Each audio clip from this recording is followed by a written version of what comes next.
Okay, I spoke to both fighters in the dressing room. I'm cautioning you again. Obey my commands at all times. Shake hands. Good luck. Richard Steele, the referee, with the final instructions. Tim Ryan with Gil Clancy and former middleweight champion of the world, Marvelous Marvin Hagler, ready now for 12 rounds for the WBC super middleweight crown held by Ray Leonard.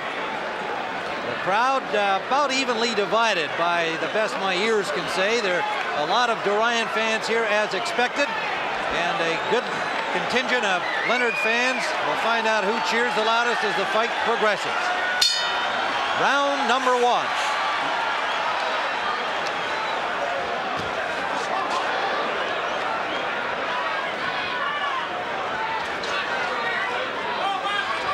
I think we're going to see this plan of Ray Leonard's moving side to side, trying to frustrate Roberto Duran the way he did in the second fight. And when he gets the opportunity, he will throw punches. So that leg, those legs are going to hope that they carry him through this fight. Sugar Ray Leonard down twice in the draw against Tommy Hearns, his last outing. Duran knocked down Iran Barkley en route to a 12-round decision. Well, they're both faking each other, faking the punches, both trying to fill each other out right now. Neither one of them is trying to get careless from the first.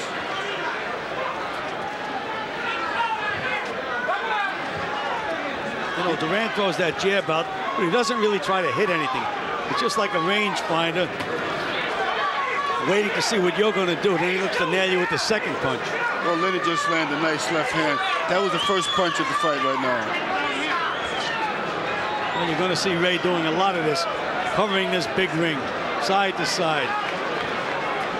21 feet inside the ropes of this ring. He's using all of it in this first round. Good jab by Leonard. Duran looks very good. He looks in good shape. Looks in good shape, but he hasn't landed a punch as yet. Well, that one there, the first. The right hand to the side of Leonard's head. A good left back from Leonard. Well, I think that the people must admit that it's good to see him back in here to regain himself. Both guys in good condition.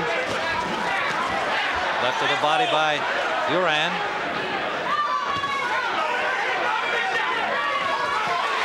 Combination scored by Leonard.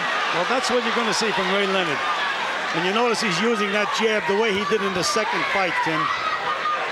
According to the punch stat, he used it twice as much in the second fight as he did in the first. So I think you're going to see him working off that jab. Well, you know, Duran has a very quick right hand himself, so yes, Leonard can't be stationary too long. Nice right hand by Leonard. They both want to end this fight early.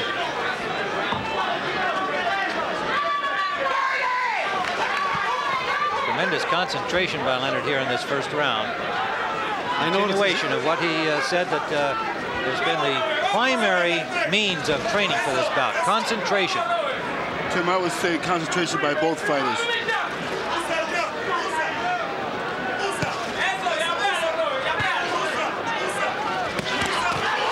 Body shot from Leonard, the best of that exchange. Leonard's trying to frustrate him again already from the start. Round number 2, scheduled for 12.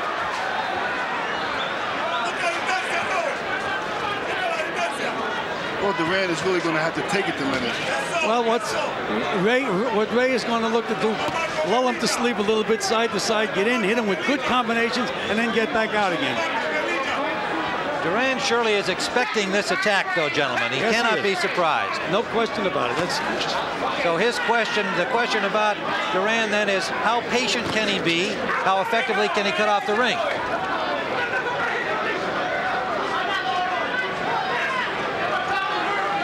Well, you can see he's trying to cut the ring off now on Leonard, you know?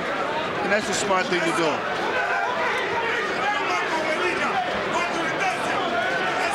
But as you know, you cannot let Leonard get the lead in the beginning of the fights.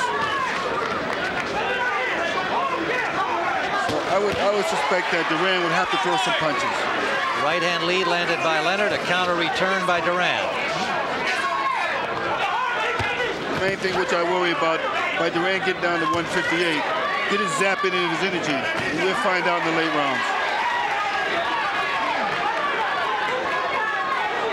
This fight here, they both play the same game. Duran is like that also. counter-punching and lands a good right to the body. Duran has always been known as a good body puncher anyway. Well, he is getting the range a little bit now, Tim. A little low by Roberto. Left hook lead scored by Leonard before the low blow return. Well, like I said, both of these guys, there's no difference in them because they both know each other.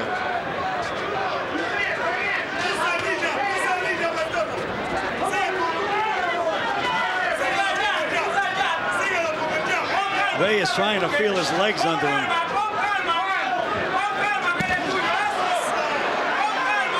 Now Ray, for the first time starting to smile, looked a little more confident, a little more relaxed. Yeah, well, that's the same thing he did against Tommy, and next thing you know, he went down. And now a little of a return to New Orleans stuff. He's working on Roberto's mind right now. So far, Hey, there we go. He's working on Roberto's mind. the first bolo move. Polo move and ended followed by the jab. That's what he did in the second fight. Here he is side to side again. And Roberto hasn't changed his pattern one bit. Well, I think Roberto knows that he's got to get Leonard to come to him on the throw All right, punches. but now when they got into a punching exchange, Leonard was able to out-punch him and then get out. Get out. And this is where Duran has to follow him back and continue to throw punches. This is what Duran is trying to do. End of round number 2. Let's follow Ray Leonard back to his corner. Pepe Correa, the trainer. Round number 3. We've scored the first 2 for Leonard. The second one a little more convincingly than the first. Duran, he looks a little tight. The first 2 rounds, he looked tight. Duran looks like Duran. He looks like Duran right now. This is exactly the way he fought Ray Leonard both times.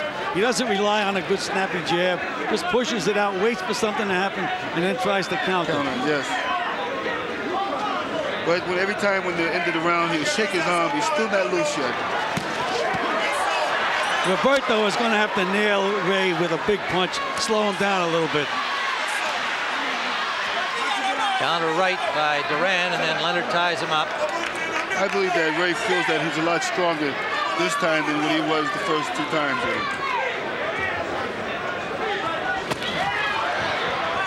Left caught Duran leaning.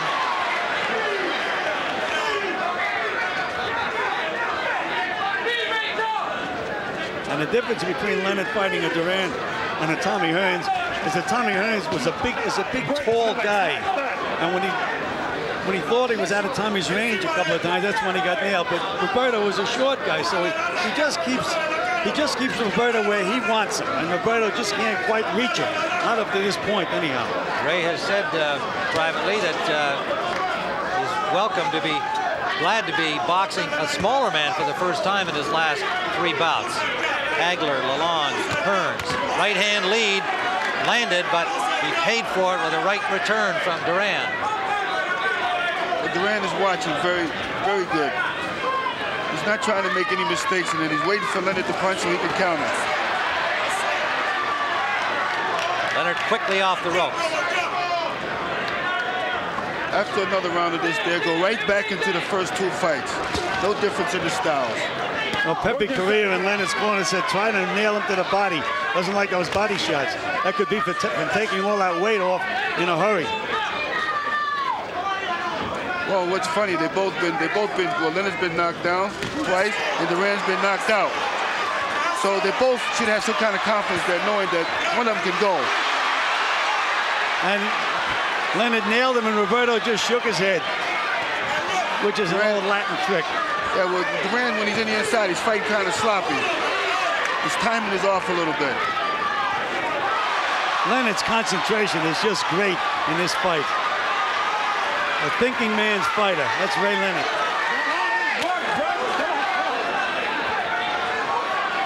Final seconds, round 3, and there's the little nostalgia from New Orleans. If he keeps this up, he's going to drive Duran crazy.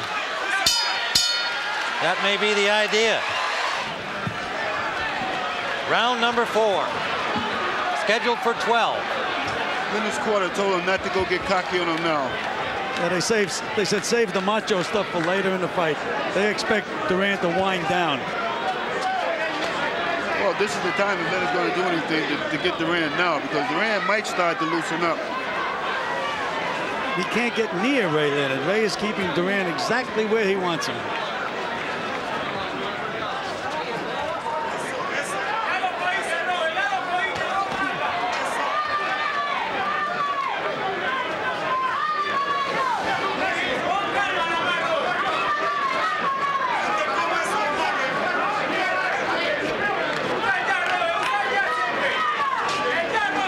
Pouring that hand out there, the left hand out there. That's what Durant does. He doesn't snap a jab out. He just paws with the left hand. Yes, but now I can read it that Leonard's trying to catch, going to read that right hand. He's going to throw the right hand over top of that left jab. Well, that's if he wants to take that chance, Ma, because Durant keeps that right hand of his cocked. That's what he's waiting for you to do. But Durant is letting Leonard rough him up. Also, when they get in tight. Low blow from Leonard. First connecting jab from Durant, not much on it. Leonard's fought him before, so he kind of felt very comfortable in there.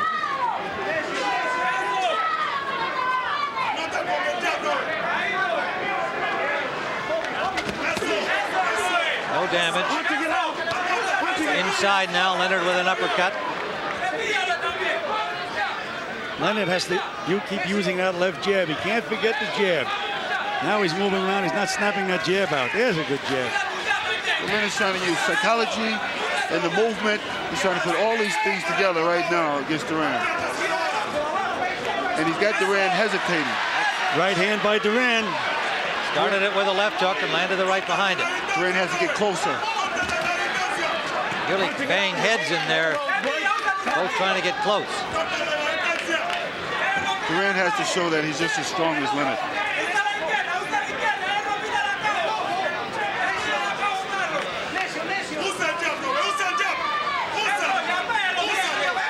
Ray Leonard, a lot of dancing in these early rounds. It has to be a question as to how long he can keep that up. Well, there's a moment of truth in every fight, Tim. Eventually they're going to settle down. Leonard's mouth is bleeding at the moment.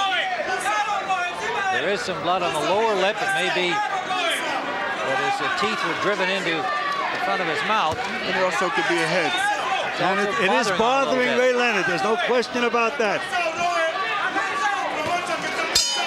Good jab to finish the round. Richie Sandoval, what were they telling Durant? They're telling Roberto to put more pressure and then come out with the right hand. You know, lead off with the right. Into round number 5. You know, this may help. The fact that Leonard is bleeding may help Durant psychologically, because Leonard was playing games with his mind, but now Roberto sees that there is some damage to Ray Leonard. Might give him a little pep. Well, you know what's bad, though? Leonard's getting away with a lot of dirty tactics right now by putting the arms down on Roberto's head every time he gets in close, and the referee is not seeing it. That's the old Ali's tricks. And in Leonard's corner, they complained to the referee that Durant butted him. That's what caused that cut inside his mouth. Well, I think it may well have, but as I recall the incident, both heads came together. I don't think there was any intention at all. Oh, absolutely an intentional butt. Well, Durant is definitely trying to put the pressure on Leonard now. Again, Bob, there's going to be some time in this fight when they're going to settle down and fight. Then we'll see. And meanwhile, Leonard can steal these rounds, and the blood is streaming out of Leonard's mouth right now. And it is probably bothering Leonard right now. Leonard is going to have to get a little bit more aggressive. He's moving around. And now he threw a big right hand, but missed by a mile. He has to remember that left jab. That's Leonard's key weapon right at the moment. Richard Steele warning Durant for hitting on the break, and now stopping time to have Tate prepare on the left glove of Ray Leonard. Tim, we were talking about the crowd reaction. I think the crowd right now has been swayed to Roberto Durant's side. A lot of booing that time when referee Richard Steele stopped it. Well, Leonard now, you know he will settle down now, because now he's started to try to punch, but he's a bigger man. Leonard is a pretty tough kid. Gets right down to the nitty-gritty. I expect Ray to stay in there and throw those combinations. Now you can hear the crowd again. Durant.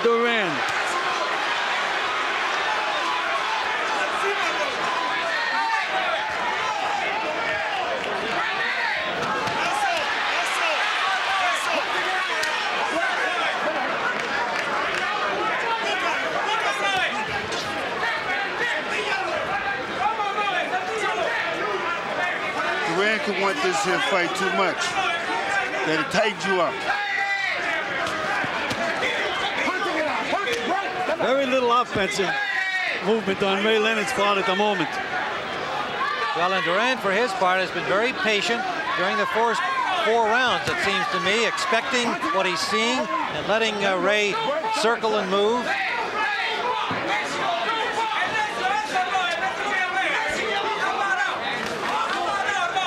Well, Durant's been look like he's been concentrating more on the body. And as again, you can see both guys are missing shots that they never would have missed before.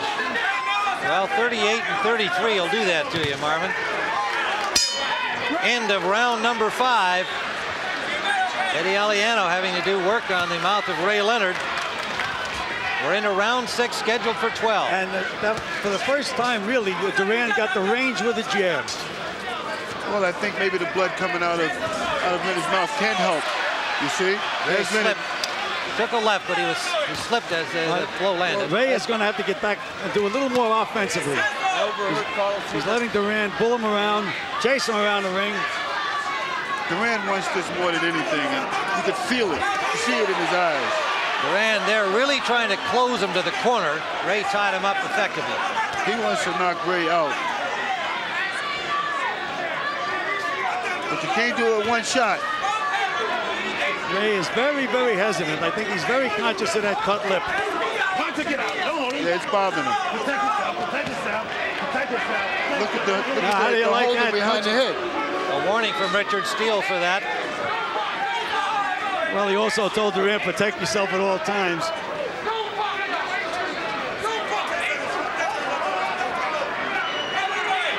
This part of the ring, Leonard always seems like he has a little Good left problem. hook by Ray Leonard. Good left hook counter.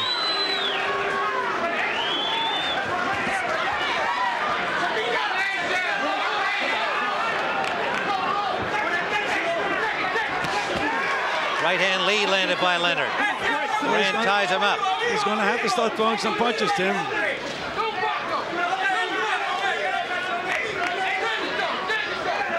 See, Leonard, Durant is pressing Leonard, but every time Leonard feints, Durant stops. I mean, he's not exactly the most aggressive guy in the world. He's giving the impression that he is. Landed a left to the body. Leonard circled out of the corner easily. Now Durant sits in there, hoping to Nice draw him combination in. by Leonard. Good left hook. Good left hook. Good right Another uppercut. left. So Durant gambled there and lost, and now Leonard picks up the pace. A good left and a right behind it. And he thinks he has Durant hurt. Well, I told you, Tim, that he's settled down eventually, and he has. Durant trying to tie him up. This is what Durant wants to fight, but he's not doing nothing. This is the right way to fight, Leonard. Now you give Leonard this much rest back. Right hand by Leonard. A left to the body. Counter from Durant. That got Ray's attention. He nailed Durant with another right hand. And then the bolo here, punching on the break. And a right hand lead by lands. Leonard. And Durant is not punching back. A smile from Durant will not get it done. End of round 6. I believe that no mask really affected Durant. Richie Sandoval, what did they tell Durant? Hibbert was yelling at Roberto, telling him, come on, we're behind right now. We're way behind right now. We got to get going. We got to get something started. Well, Hibbert agrees with us. We've got Leonard comfortably ahead at this point into round 7. I think Durant is not fighting the fight that he really wants to. Very half-hearted left hook to the body by Roberto Durant.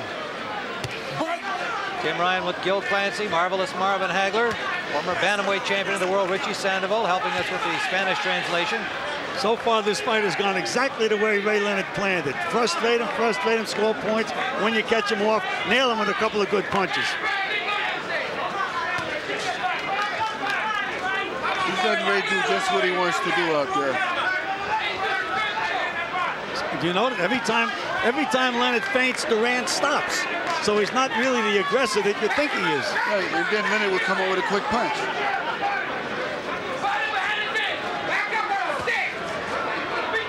Has Durant exactly where he wants him, right in the range that he wants him at the moment. You wonder now if Durant wondered if he's getting old. Well, you know, you can get old all of a sudden in there, Marv. Of course you can. And again, he took all that weight off in a hurry. Nobody to blame for that but himself.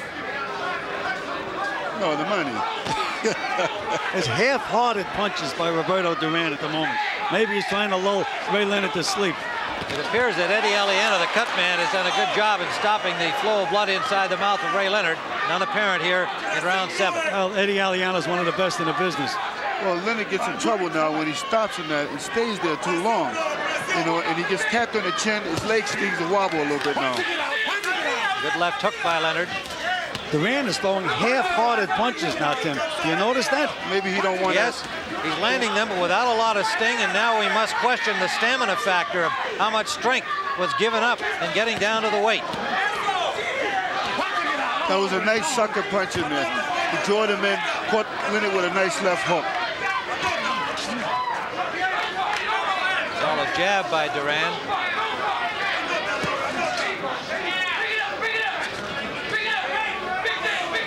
Now a little blood again from the mouth of Ray Leonard.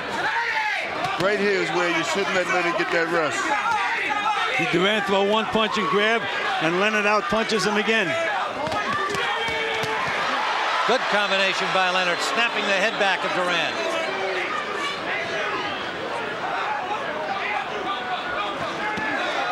Sneak right fell short. Final seconds of round 7.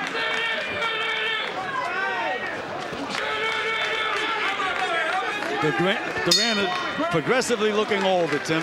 Yeah. Round number 8, scheduled for 12. Ray Leonard remarked after the first fight in Montreal that the eyes of Roberto Duran reminded him of Charles Manson, a scary character of that era, now still in jail for a mass murder. But Roberto Duran, as Gil pointed out, showing the age as one would expect he would at age 38, but he summoned up quite a lot at age 37 against Barkley. Big right hand by Sugar Ray Leonard. Caught Roberto coming in, And right then, that's when Duran should have jumped back in the fight. He's losing the fight now because he's getting tagged and he's letting Leonard build up his confidence. Tell you, Marv, after Ray landed that right hand, I looked at the canvas to see if Roberto was down. Didn't wobble. Nothing happened except he just doesn't have any fire, Roberto. It just seems like Roberto really don't want to be in there now. Which is hard to believe. Those eyes are not there that Ray Leonard described. And yet to hear Duran in preparation for this fight, it meant everything to him. The redemption from New Orleans. The infamous no mas. Again, Tim, the only shot Roberto Duran has in this fight is to land a good, solid punch and really hurt Ray Leonard. He's got no chance to win a decision, in my opinion. Duran tries to grab with the left hand to see whether he's going to punch or not. By him standing there, hesitating, Leonard is punching and moving. He should jump on Leonard. He stopped cutting the ring off. The thing that's keeping him from jumping on him is every time Ray feints a punch, Duran stops. But he's not cutting the ring off on Ray at all. He gets him in front of him, Marv, but what happens, again, he respects Ray's punching power. There's another right hand by Ray Leonard. He just has Roberto Duran's number tonight. Yeah, he's fought him before. They know each other. We're in the 8th round. Now, why did scheduled for Duran 12. stop? Why did Duran stop punching right then? It seemed like he had something going. Well, there's a 5-year difference between the two guys, 38 and 33. That could be one reason. Leonard still cannot get careless in there because this is a big fight. As I say, one punch could turn things around, but right now it's all Sugar Ray Leonard. Even inside, Leonard scoring as they break. You know, they've been watching Duran's foot. How Duran, you know, he crosses over on his feet. And that's when they try to catch him. When Leonard switches back to the other side, Duran is stuck on that side. Leonard backs into the rope and is willing to flurry there. Got the better of it. Well, Duran threw one punch and stopped. I think Duran is not that strong. And he's trying to preserve some of that energy for maybe if it goes long rounds. Final seconds of the 8th, the body attack from Leonard.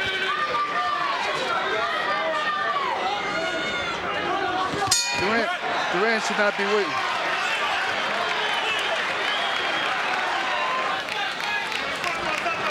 More blood from that mouth, Tim, coming out of the corner than at any time since early in the fight. That's strange. Ray Leonard, I think, knows, as he should, that he's ahead, the way we see it. Made some comment about the hell with the crowd. I guess the suggestion being made that he should try to do more than he has, but he's so much in control of this fight. I think he's wisely saying, I'm going to keep doing what I'm doing. Now Duran, planning there, lands a combination of the body. That was the best punches that Duran has thrown all night. Because Duran should be concentrating more on Leonard's body. He's concentrating on his head. And there's Ray in and out, side to side. He knows that Duran is slow, and I'm surprised that Duran has not used that quick right hand. Wait for Leonard's jab and then shoot the right hand like that. More to the body, Duran should be going. Keeping that left hand up a little higher for Ray's right hand.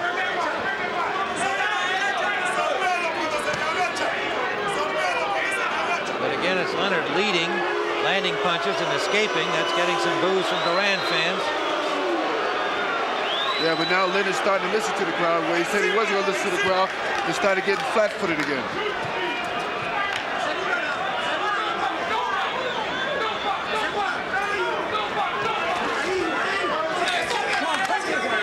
You know, Marv, you mentioned that Duran may be trying to conserve energy. We're into the 9th round. What is he saving it for? I believe he's got a lot of pressure. Either it works for you when you have your family here, like his wife and his mother here. But you said he's trying to conserve energy. It looks to me like he's conserving it for the senior prom. Well, the fight's not over yet. Well, he's so far behind, he's going to have to score a knockout. But I think that's maybe what he's looking for.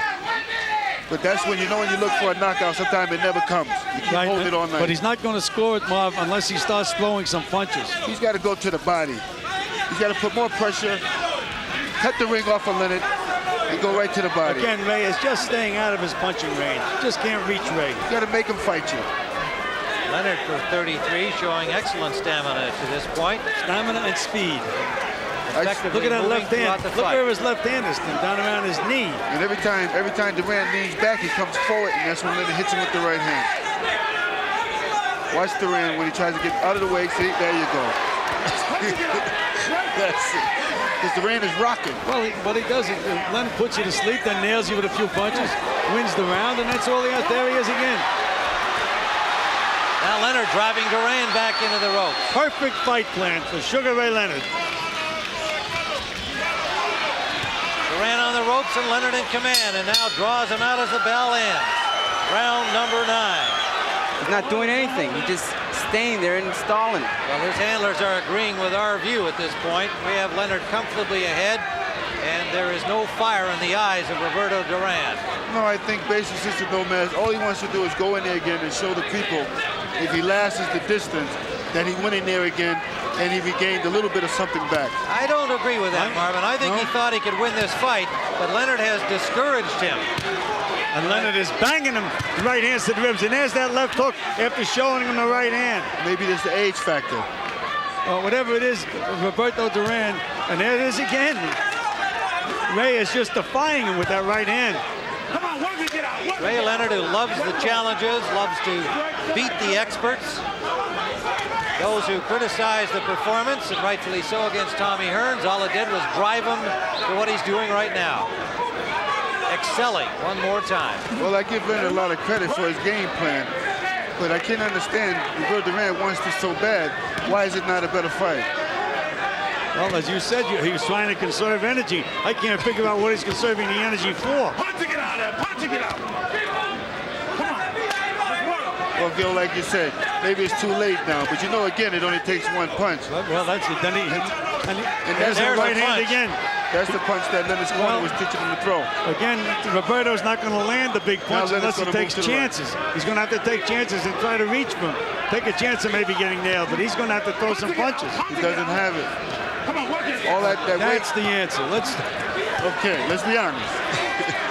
Nice double left hook by Sugar Ray Leonard.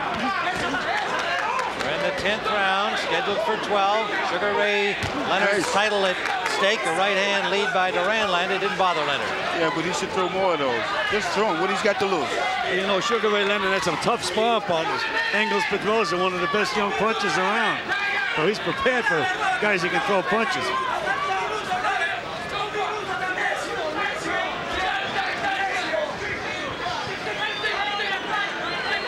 You have to wonder whether or not Roberto Duran wants this fight. Duran just can't get off, Marv. He just can't get off.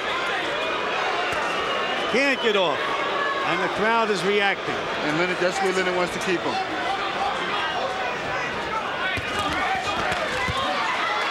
Combination landed by Duran, but Leonard just fired back on his own, scored just as well. Now Ray's eyes wide open there. There's a lot of confidence showing through. He took a couple of shots from Duran. They didn't seem to disturb him in any way. Takes chances, Ray. Way ahead in the fight and really reached with that right hand. He wants to come right at him now and take him out of here. Couple of extra shots after the bell by both fighters. I know Sugar Ray Leonard pretty well. He's way ahead in this fight. He doesn't have to take a chance.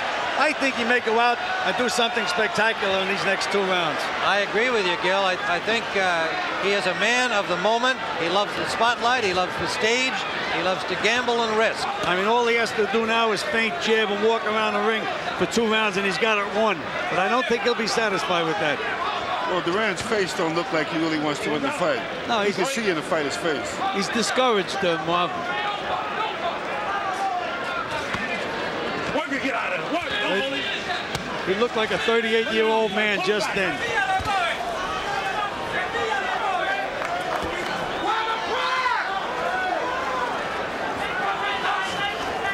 Very good concentration on Ray Leonard's part. He's sticking right to that fight plan. And still excellent movement. Here we are into 11 rounds. After all, he's 33. His legs were questioned after the Hearns fight, and yet he has been moving constantly through 10.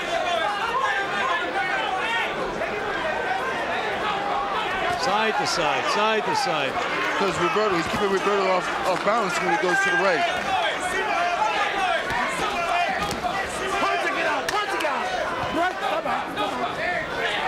When they do get on the inside, it's Leonard with all of the firepower. And that should be where Roberto Duran wants to be. Oh, if he can't beat him inside, Marv, be sure as heck he's not going to outbox him. You know it.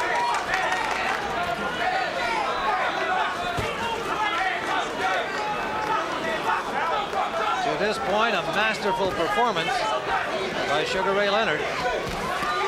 And a disappointing one from Roberto Duran. Well, mainly in terms of the lack of fire, let alone firepower. I thought I'd see a little more out of Ray Leonard this round, Tim. He's winning the round, but again, as they told him, forget the crowd, just win the fight.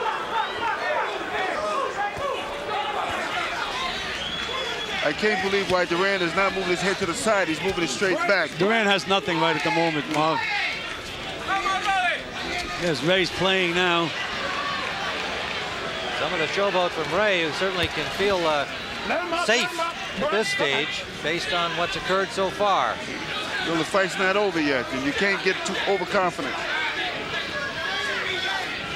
Ooh, big right hand by Leonard. By Duran, and Leonard's eye is cut. Rocked Duran, and they clashed heads again.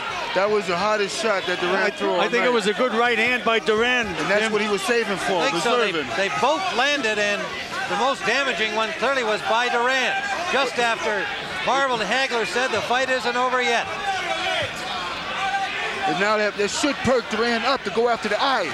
Well, end of round 11. One of the best cutmen in the business, Eddie Aliano. He's got that Atavine shoved in there, and there's still blood coming down Ray Leonard's cheek. But again, he's just about safely home as far as I'm concerned. If anything should encourage Duran, it should be right now. Right now, he should firing. be right after him. You know, right after. After he cut Leonard's eye last round, he never threw another punch. He just kept stalking him the way he's been doing like all he's doing fight. right now.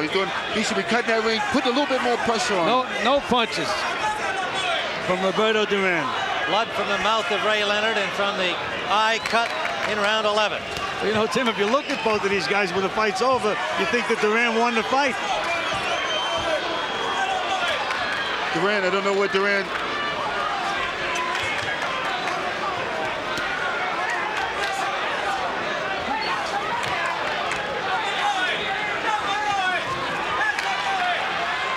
I think the blood is starting to bother Ray a little bit. And he might get a little careless in there and start the fight, worrying about the eye, which maybe he can't see. Judges are Jerry Roth from Las Vegas, Joe Cortez from New Jersey, Bob Logis from Belgium. And if this goes the distance, it'll be in their hands. As we see it, Leonard is comfortably ahead to this point. But suddenly this damage to the face of Ray Leonard. Well, Tim, they're not going to stop the fight in the last round of a title fight. As far as I'm concerned, this fight's over. Yeah, right now, the eye. I'm going out on a limb saying that, but right now, Duran should be right after him. But he just keeps.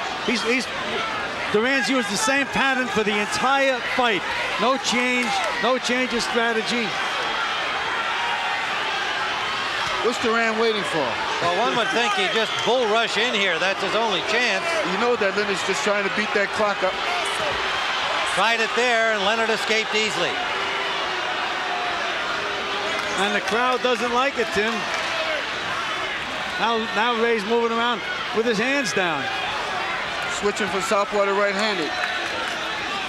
And Duran is mugging. Duran should be punching, not mugging.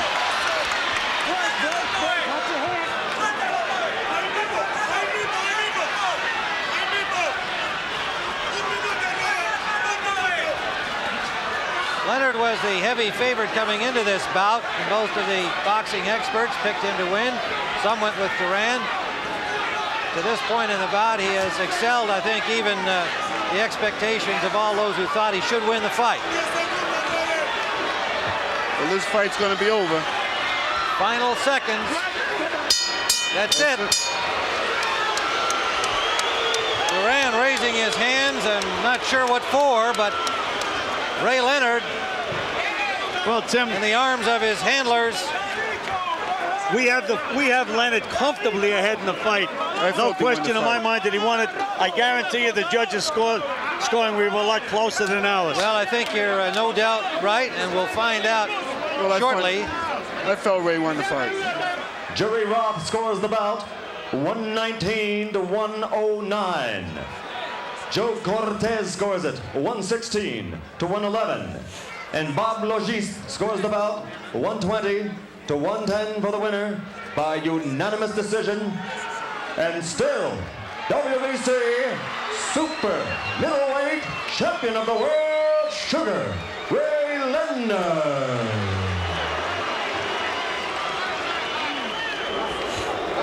All right, here in the ring, get Ray Leonard over to us here. Richard Steele holding his arm. All right, gentlemen, this is for the championship of the world. You've been through all the instructions, picked a tough, clean fight. Protect yourself at all times. Any questions from Mr. Holmes or his corner? Any questions, Mr. Holyfield or his corner? Let's get it on. Okay, baby, let's go. Holmes tried to stare at him, and Holyfield just smiled. And earlier, Larry trying to take the mic from Michael Buffer and tell him how many championship fights he's had. As you see the disparity in championship rounds, Larry winking to some people at ringside, both very relaxed. Down his throat. Well, that's going to change in about another 5 seconds because they won't have time for grabbing mics or smiling at each other. They're going to get down to business, and here we go. Holyfield going right at Holmes. Said he wants Holmes to be active. He doesn't want him to be in a defensive posture. Holyfield said he's been most successful with boxers who have fought him. And what he means by that, Len, is he likes a fighter to open up with him and trade punches with him because really that's where Holyfield has been most successful. When Douglas opened up with him, caught him with a good counter punch. Dokes, of course, in that wild fight they had right here, he opened up and knocked him out finally in the 10th round, I believe. So that's one of the things that Evander enjoys, a good brawl. You see Holyfield easily ducking the punches of Larry Holmes here in the early going. Holyfield goes to the body. Remember, George Foreman was able to land many punches on Holyfield. Of course, you know what Bert Cooper was able to do in that 3rd round. We've yet to see what Larry Holmes can do as far as landing punches. A minute gone in the 1st. There goes Holmes sticking out that left hand of his, as he's wont to do. Of course, in that fight against George Foreman, we saw Evander Holyfield in those mid-rounds land some of the most exceptional combinations that I've seen thrown, really, especially by a big man, a big heavyweight. Holmes went to the right hand. Didn't do much damage. Holyfield's been working the body a bit. Now he comes with the overhand right. Goes to the body with the jab. Holyfield doing some body work midway through the first round. As I mentioned before, that was something that Ray Mercer didn't do throughout the fight against Larry Holmes, and was doing that, headhunting and throwing some wild punches like that. But Holyfield obviously learned from that, and he's going downstairs right off the bat. Holyfield has been in command nearly 2 minutes into the round. Left hand from Evander.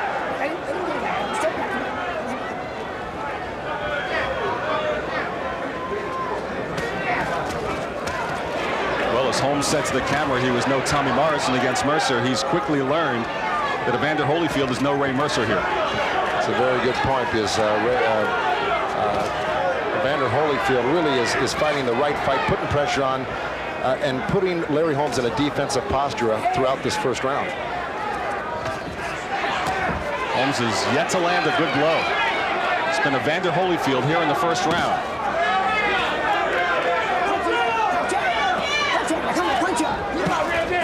Low blow from Holmes, a low blow. Mills Lanes will warn him. Well, Mills Lane got a little bit more upset about that low blow than Evander Holyfield did. It's as if it never even landed. Holyfield came right back after Holmes. Holmes' punch is blocked. Holyfield finishes off with a left. Another one. That's the round. Seemed a bit long, but that's the round to Holyfield. Here we go for round two. Excuse me, Len, let me throw it in, which I didn't have a chance to say on the replay. Holmes set up that right hand by extending that left hand, the one that Duva was complaining about in the locker room that he didn't want to see. But of course, as long as he doesn't do it with an open hand, a palm, he's safe. But if he opens the glove up and palms, it's an illegal tactic.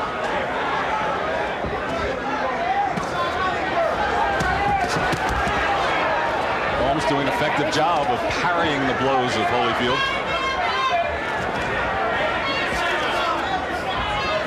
Holyfield, obviously the quicker fighter. Glancing right hand. Larry dug a right low, and Holyfield with a left to the body. Well, Evander Holyfield, Larry Holmes threw a right uppercut, and Evander Holyfield just missed with a beautiful counter left hook.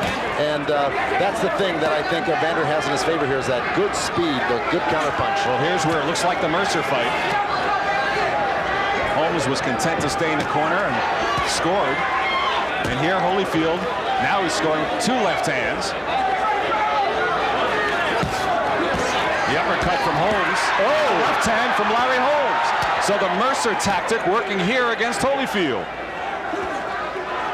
Holyfield content to stay in here rather than dancing away. That was the argument earlier. What if Holyfield went out to the middle of the ring and Holmes didn't come back after him? Well, Holyfield's not the type of guy that says, I'm not going to come over after you and go to the middle of the ring and wait for him. He's going to take the attack right to Holmes like he's doing right now. This is shades of the Ali rope-a-dope right here that Holmes is trying to employ. And throw a nice right hand off of Holyfield's chin. And the crowd roaring, they thought that Holyfield was staggered. But Holyfield now coming back. The right hand from Holmes.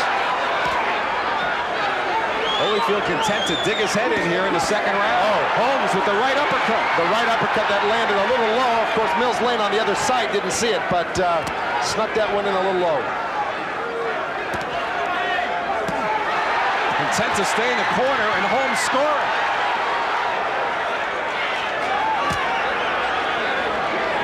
Now Holyfield backs off.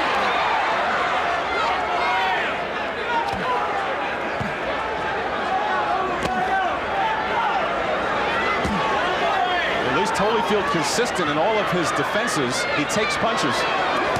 Many of them. Look at Holmes looking down towards the commentators.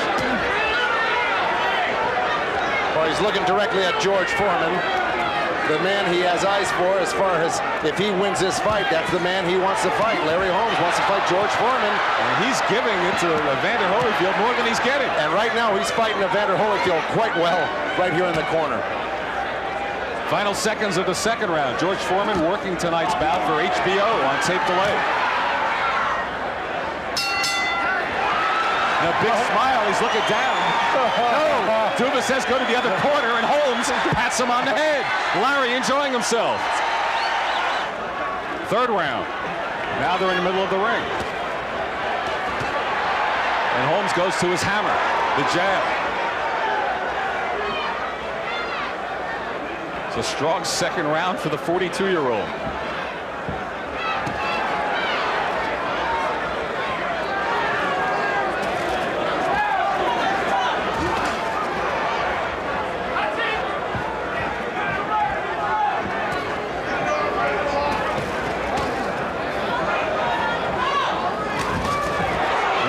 With the combination. Holmes is just so good at really deflecting punches and parrying punches. He's quite surprising at the speed that they're coming at him at, that he's able to really coordinate his hands and parry a lot of those punches from Evander Holyfield.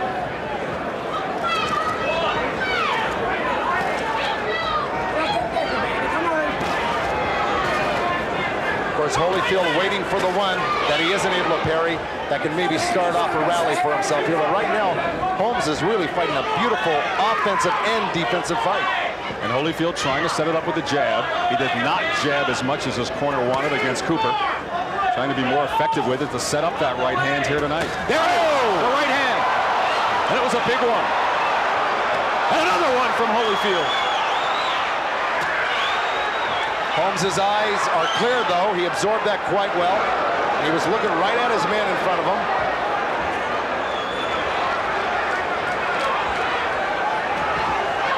Two big right hands absorbed by Larry Holmes. Holmes puts his hands down momentarily. The feeling is that Holmes lowers that jab at times. He can go over the top with the right. Holyfield did connect twice there.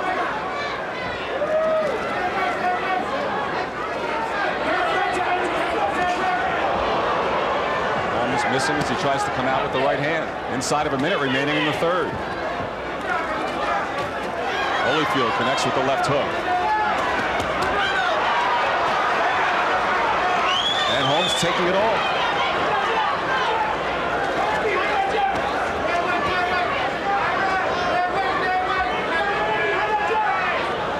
Well, Larry Holmes has fought off the ropes in the last 2 rounds, but it looked like he was doing better in the corner than he was in the middle of the ropes in the middle of the round, even though he just caught Holyfield with 2 short right hands.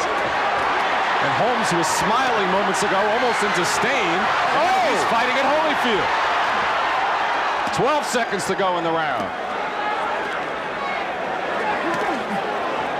Holmes staring at Holyfield, looking at him, a half smirk at times. Holmes has taken as good as Holyfield had in that third round. And we start the fourth round.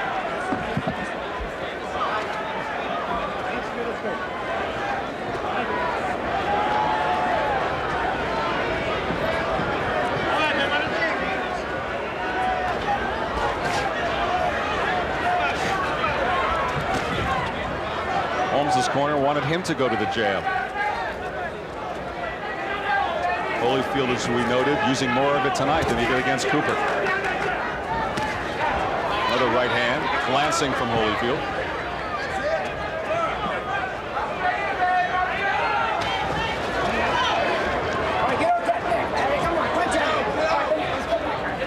Now Mills Lane separates him.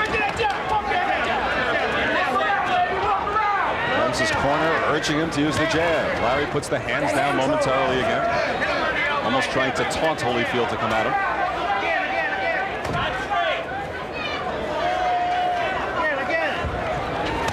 Holmes just holding that left hand out.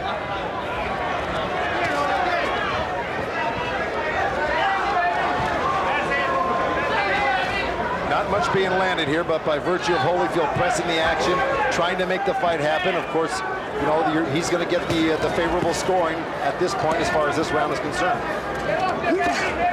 Now they come over to this corner.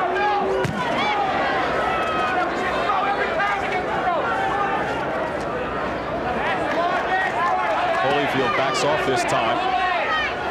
Larry wants to stay in that corner. Now Holmes comes to him. Holyfield's corner wants him to move away and back off and not stay here. And now he moves away. Coming down to a minute to go in the fourth. Larry, and then look out for a little elbow. And the right hand from Holmes.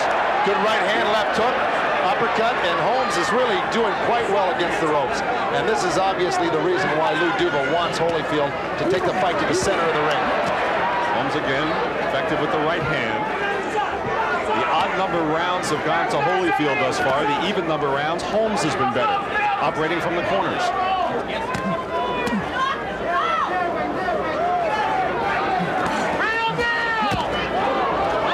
Holyfield lands with the left and then comes back to the body. Holmes just holding his shoulders. That's right. By holding his shoulders, he stops his arms from coming forward and humbles a lot of punches. A couple of low blows in there from Larry as well. Uppercut from Holmes in the right hand, and then Holyfield goes after him in the final seconds of the fourth. He does, but Holmes blocked everything that Holyfield came back with. Not that one. Overhand right from Holyfield. Exciting end to the fourth round. I'm with you on that. Now the chance of Larry at Caesar's Palace as we start the fifth round in the middle of the ring.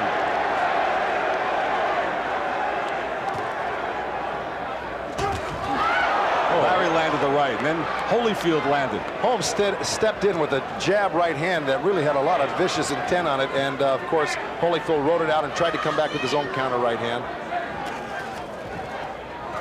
This is more of what Holyfield would like. Exchanges off the ropes.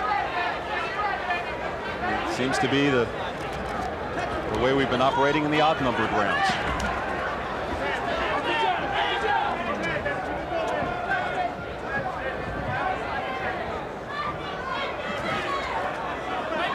Larry conserving the energy.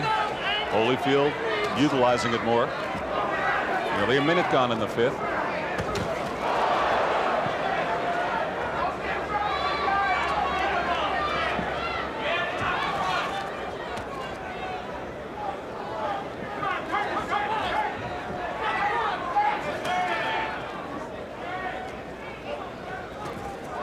Holmes with the jabs. One connected, one grazed. Holyfield works the body with the right and the head with the left. Holmes is very, very clever. I mean, he is rolling with these punches. He's dipping and using his elbows to block the body shots. And landed a 1-2, landed a great right hand and wobbled Holyfield a little bit right there. And Holyfield comes back with a right of his own. So even that big right hand in the third round from Holyfield, Holmes was turning on it.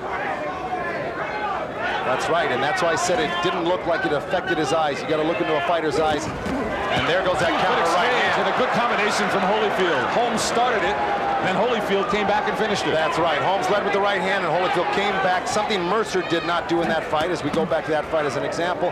And also threw the left hook off that right hand. Holyfield came back the right hand and left hook to counter punch and turned Larry Holmes here in the corner. With a good right hand out of the corner. You can see why Lou Duva wants Holyfield to dance away as he's doing now. He wants Holmes to come out after him. Well, Holmes can come out and just lead Holyfield right back to the corner again if he so desires. Connected with the right, Holmes did.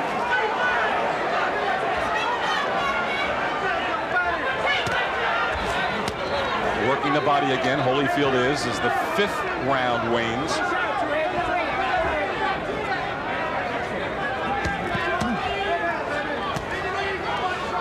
Again, Holmes smiling down and now talking to George Foreman.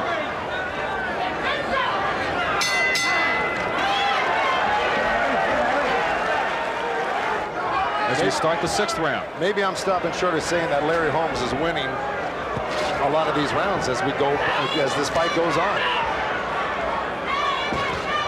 But as the CompuBox stats showed, he's landed 49% of his punches, if I'm not mistaken. It's with jabs. Jabs, was it? Yeah.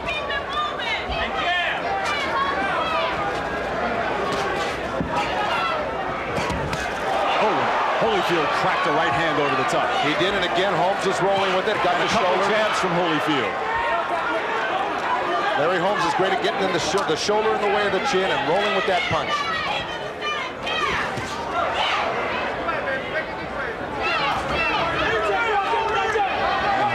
Off towards the ropes, and Holyfield obliges him. Comes in after him with the right. Minute gone in the sixth.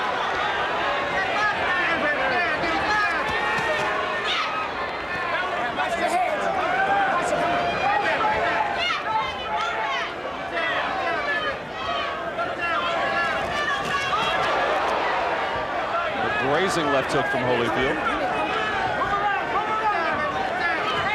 I think Larry Holmes playing a little waiting game here, letting Evander shoot off some steam, laying against ropes. He's deflecting a lot of punches. And let's see if he turns it on the last half of this round to pull it out for himself.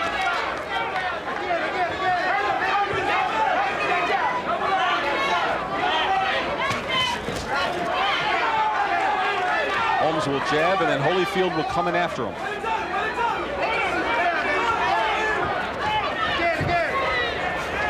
Holmes trying to hold him at arm's length with the left hand.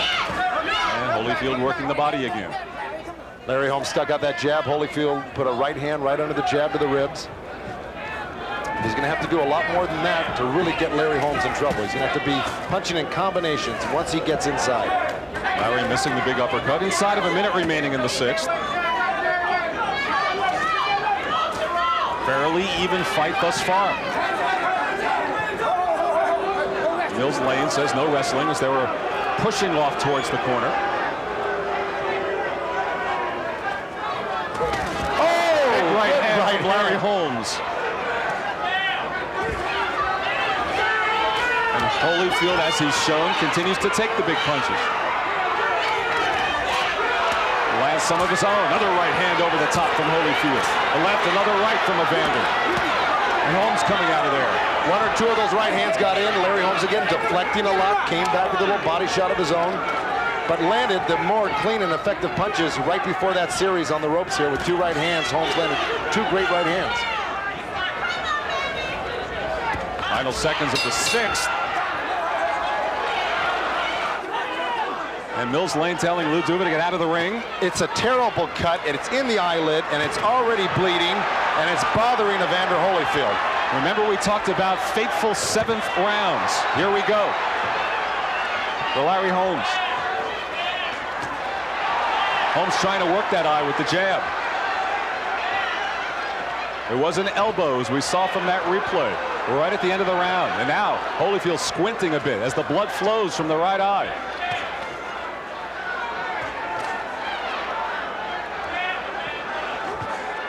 The champ with blood on his face and on his trunks.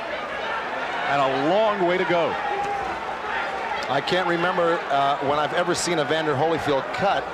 And cut of this magnitude. This is really runs the length of the eyebrow underneath in the eyelid in a very bad spot.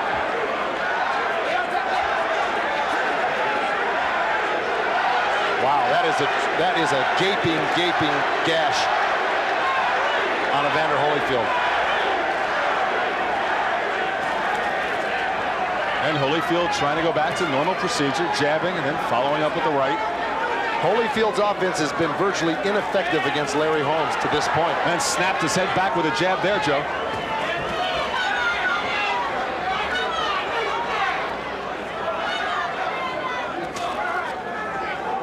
Midway through the 7th round.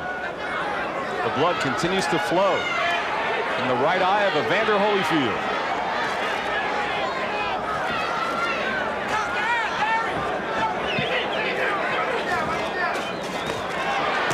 Holyfield backs Holmes up again. Lands some punches. Not a lot on those blows, but they are landing.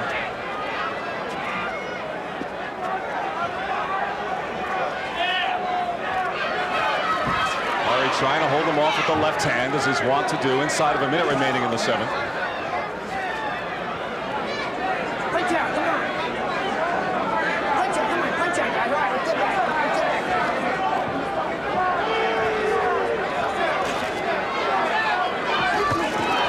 Holmes with the right. A good jab, left jab from Larry Holmes. A right over the top from Holyfield. Backs Holmes into the corner. Holmes has his gloves up in defense. He's blocked all of those body shots. He rolled with that right hand, deflected the power from it. The crowd roared, but in all fairness and honesty, that right hand didn't land.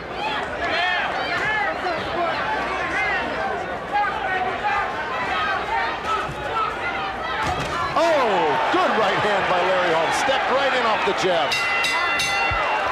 And Evander Holyfield looks very fatigued, very tired, and looks like his confidence is really starting to deteriorate in this fight. Round number 8, scheduled for 12.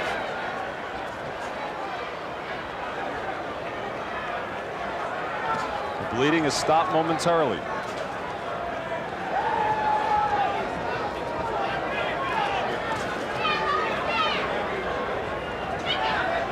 In Holyfield's corner, they've hired freelance cutman Ace Murata. Have adrenaline will travel, and he really put a hold on the bleeding in that eyelid of Evander Holyfield.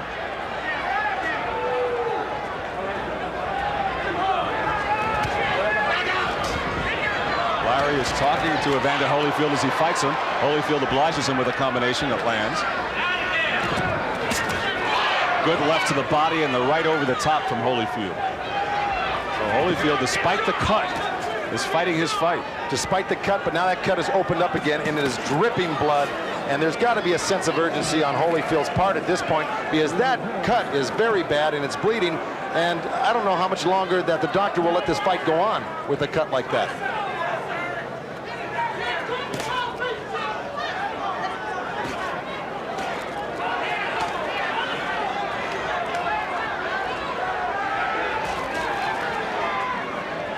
Holmes would love nothing better than to work the jab right at that cut.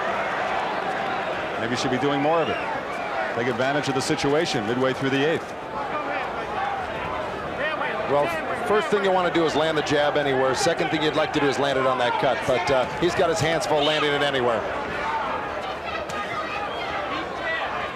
You know, for the difference in sculptures of the body here, Holmes and Evander's, it's really Evander Holyfield that seems to be laboring with his breathing at this point. Not to mention the age differential of 13 years. Coming down to a minute to go in the 8th round. Not as eventful as some of the earlier ones.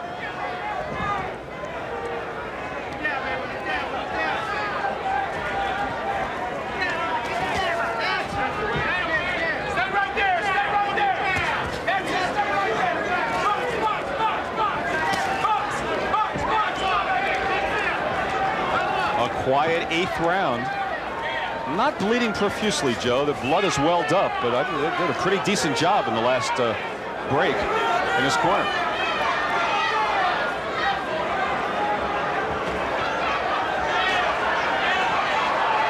Of course, Evander for the first 2 minutes and 2.5 minutes of this round really has been doing all the fighting in this round, and Holyfield breathing heavier than Holmes at this point, yes, which is rather amazing in the final seconds of the 8th round. He's got a lot to deal with, especially with this cut. Most important man here tonight, Ace Murata, the cut man in Holyfield's corner. Right now he has it stopped as we begin the 9th round. Don Turner urging Larry Holmes to come out and fight a little bit more. He knows he probably dropped that round by really being virtually, he threw very few punches in that round, and Holyfield definitely took that round by virtue of his pressure and his body work. But Holmes has got to get busy if he wants to get back in this fight and rack up some more points. Holyfield scoring.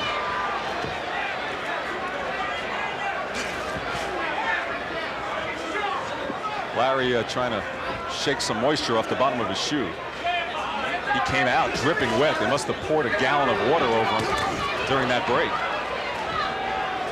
His trunks are soaking.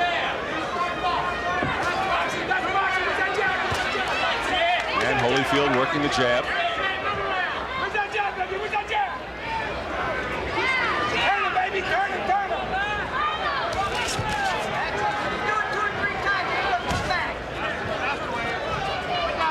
The action is slowed here in the last couple of rounds. And Holyfield swings and misses, and his own momentum took him down. Drilled a slip, of course. Holyfield going for the big roundhouse, and they touch gloves. Well, it's surprising Holmes, with as well as he did early on, is really kind of not being as active as he should be if he wants to win the World Heavyweight Championship. He's kind of letting it slide out of his hands here, and he's abandoned the rope-a-dope, or the stuff in the corner that was working so well for him. He's abandoned just about everything in this round, Joe. Very little jabbing from him, very little of anything. Maybe Holyfield sensed it and went for that one big knockout punch.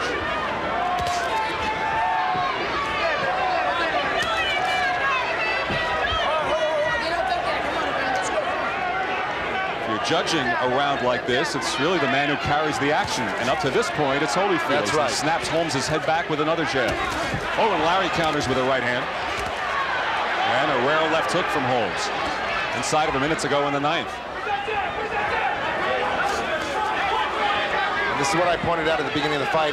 Larry Holmes had to be prepared to go 12 rounds, 3 minutes a round, and he's really not doing that. He's fading a little bit here. He's trying to steal the round by coming out at the end of the round here, the last minute, and it's being somewhat successful. He's being somewhat successful with it.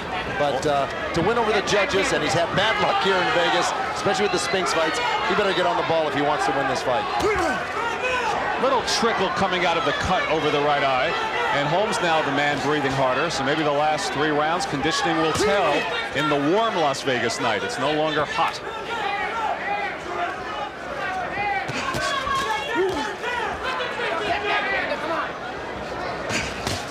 Holyfield cracks a right hand, and really his advantage in this round based on his activity in taking the fight to Holmes.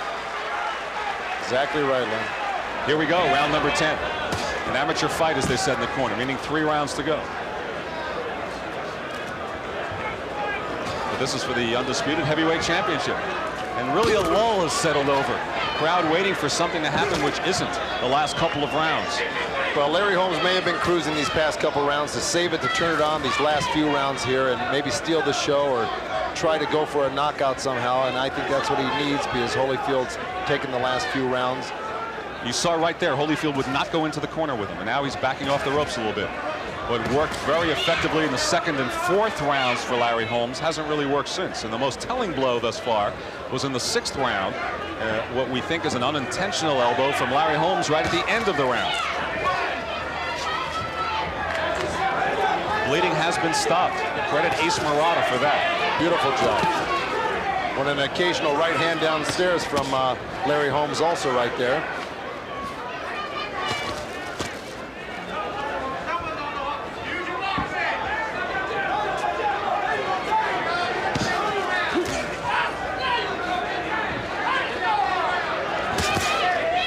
Well, the tactics of Larry Holmes throughout this fight, the defensive tactics, have really taken its worn out of Evander Holyfield. He's really had to expend a lot of energy. He's missed a lot of punches, had a lot blocked, and it shows right here. He just doesn't look as vigorous as he should, really, with his the amount of resistance he's gotten from Larry Holmes offensively. But the offense has just about ceased over the last couple of rounds from Larry Holmes. Well, and a few boos from the crowd, as they also sense the inactivity amongst these 2 heavyweights going for the title.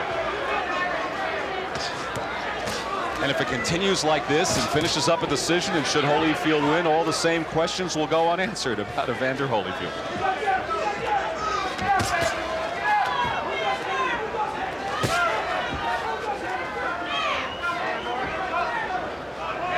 As I watch this, I'm wondering if Mike Tyson meant what he said the other night, that he's not interested in boxing and doesn't want to fight. And I'm wondering if he is not watching this in Indiana tonight behind bars, and what he might be thinking.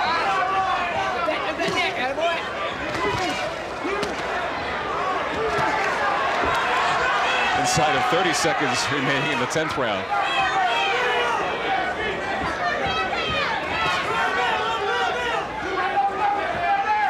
Of course, they may not have pay-per-view behind bars at America's institutions, Joe. No, they just have basic cable there. I see.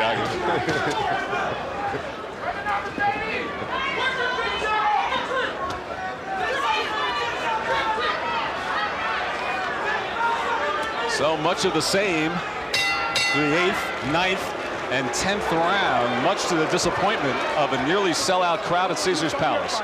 Lennox Lewis, your mic is open now, so feel free to join in the commentary here in the 11th round, and we'll see what the tactics are as less than 6 minutes now remain in the title fight. Oh, a beautiful right hand by Larry Holmes. Another one, and those really have Evander a little wobbly, even though he's still moving forward. Those have him shaken. One of Holmes' better punches tonight, and it comes in the 11th round. Maybe he was saving himself in the last 3.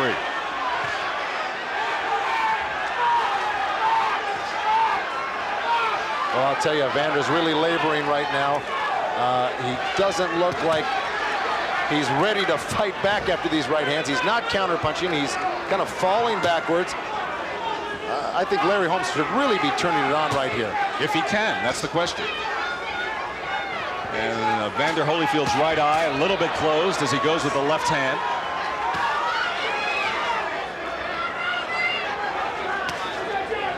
Does Holmes have a left for that assault, Joe? That's the question. Holmes should definitely step up the pace. All right, he's got Evander with his mouth open. He's really not doing much. He's waiting for something to happen. Holmes has got to let it hang out because he's probably, you know, this fight, he's probably not in all the way. I'm sure the scoring has got to be in Holyfield's favor at this point. And he's got to do something big to win it. He came out with a big right hand in the start of the 11th, but hasn't followed up. Holyfield still content to work the body with 1:15 remaining in the 11th. Oh, Holmes says, come on, puts his hands down, come after me. Holyfield just stands there. Draw a line in the sand, guys.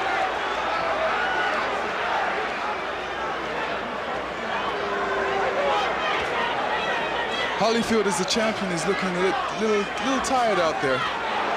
Well, this is exactly what happened to him a year last April against George Foreman, of course. At the end, it was Evander Holyfield that was really looked the more fatigued of the two. Both of them were very tired, but Evander the more fatigued of the two.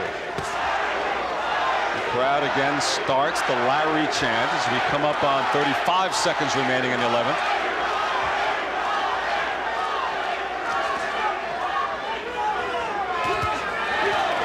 Oh! Connects with a right hand. Holyfield tries to go back after him, but another good right hand from the challenger. A couple good right hands by Holmes, and he bailed out with a left hook. And of course, we got a little time. I think a little tape on the glove of Larry Holmes. You're getting hit with all that leather, and they stop it in a nice flurry like that for a little piece of tape. And that helps Evander Holyfield at that moment. All right, here we go. Going to fix that tape. Not a split glove as there was during the Cooper fight. Just a little tape job. Right away.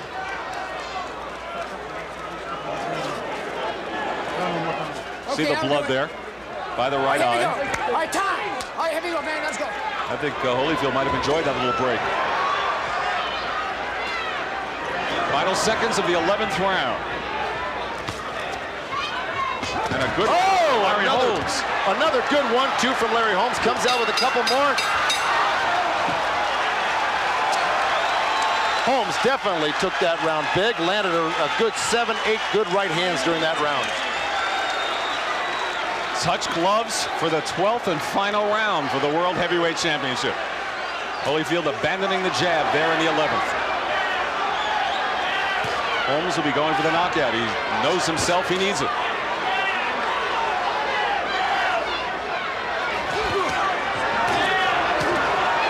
There's that jab landing on that cut, and it did reopen it again. A little blood starting to trickle out, but I think the 3 minutes, the doctors and the referee will let this fight go on regardless of how much blood comes out of that cut during this round.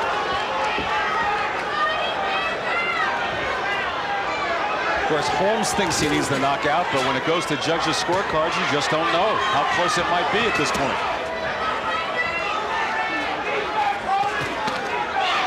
Nice left hook to the liver by Holyfield, following a couple shots to the head. Holyfield, left hook connects. One of the things that can happen when you get a little desperate and need a knockout like Holmes does or thinks he does, you leave yourself vulnerable to maybe some strong shots by Holyfield.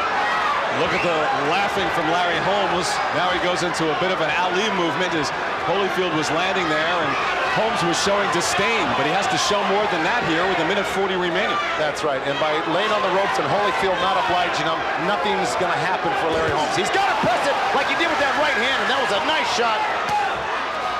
And I'll tell you, he's landed some beautiful right hands on Holyfield. Either Larry Holmes doesn't have the same starch he did on his right hand years ago, or Holyfield's chin, as we well know, is a real good one.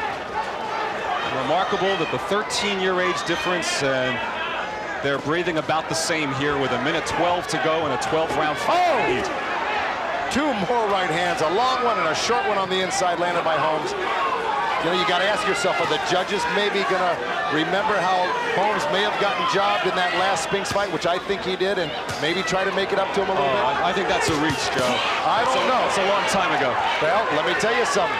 We saw something like that happen with the fight recently against Tommy Hearns and Iran Barkley. They, in my estimation, gave Tommy Hearns a lot more credit in that fight than they should have against Barkley. Maybe based on overall reputation, but not one specific incident. Here we go with 33 seconds remaining. Larry Holmes coming on strong in the 11th and 12th after resting in 8 through 10. Couple good hooks by Holyfield with the left hand. And this fight ending in a flurry, and Holyfield with the left. It has Holmes up against the ropes, and Holmes trying to battle out of there with 15 seconds to go. Both looking for one big punch, and now Holyfield backs off.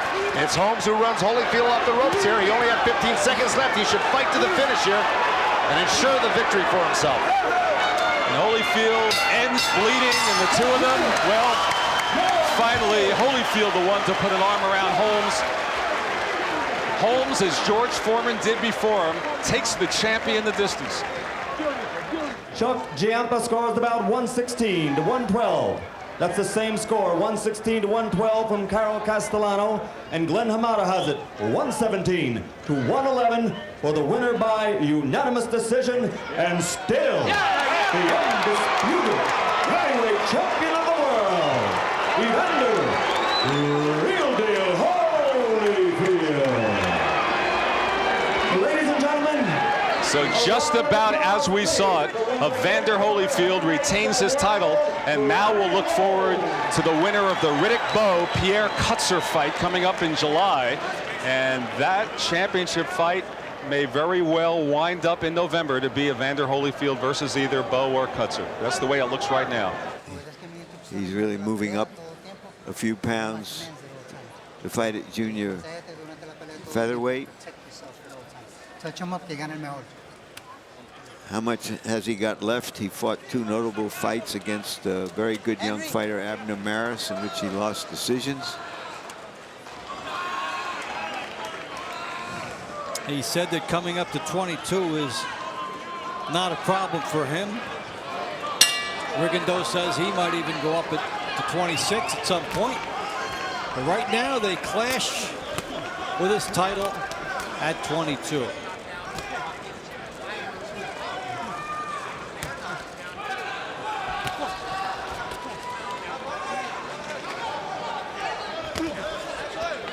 In this division, Leo Santa Cruz and Kiko Martinez, other notable names at 122 besides Rigondeaux.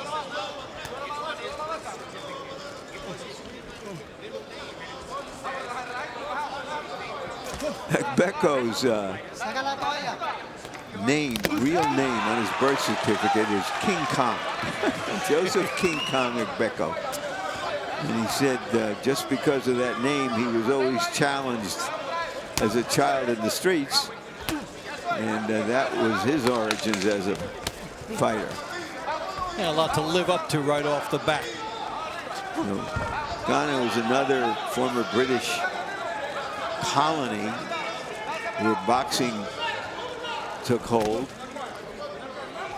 We all remember Ike Quartey, a formidable welterweight in the 90s, and others.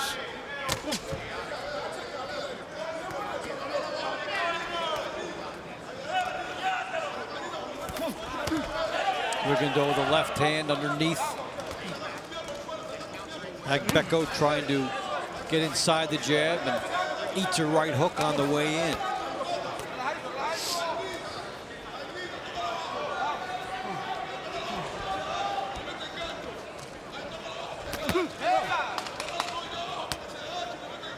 Becco trying to time a right hand lead, but Rigondeaux gets there first with a good body shot.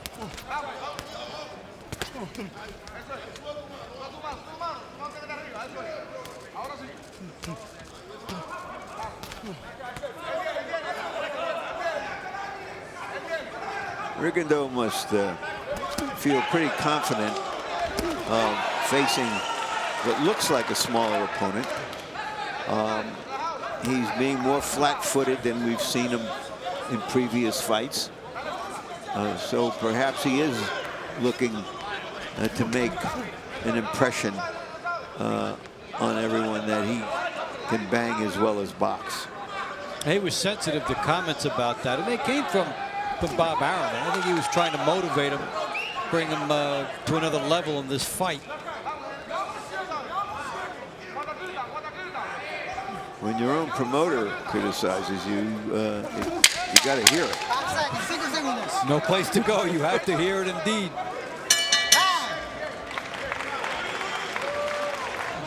And he's had 8 champions now, and he came in, and this is his first fight, coming in with Agbeko.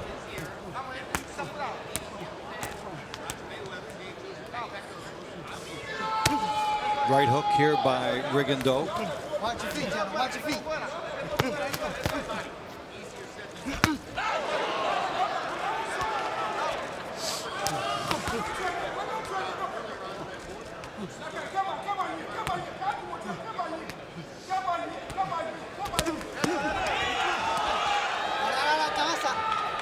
Rigondeaux backs up. Warned about hitting behind the head. You can see with his quick hands how Rigondeaux can catch opponents and sometimes shock them, as his knockout record indicates, 8 and 12 fights.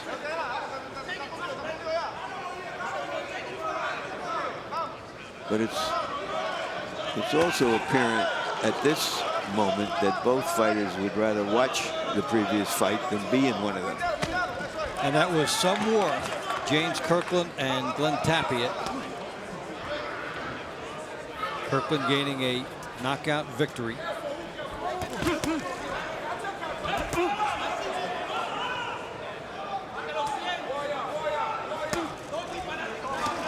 Good body shots here by Rigondeaux.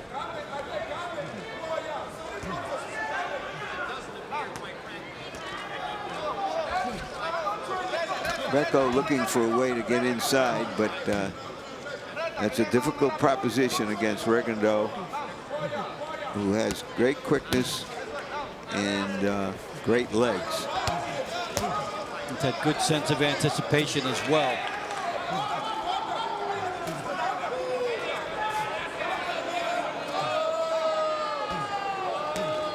And the boos are already starting here in Atlantic City. They don't want to see the sweet science. It's like the science fiction to the fans. They want to see a slugfest here. Well, they just want to see them engage at this point. But Agbeko just can't get anywhere close to Rigondeaux. Double jab here from Rigondeaux.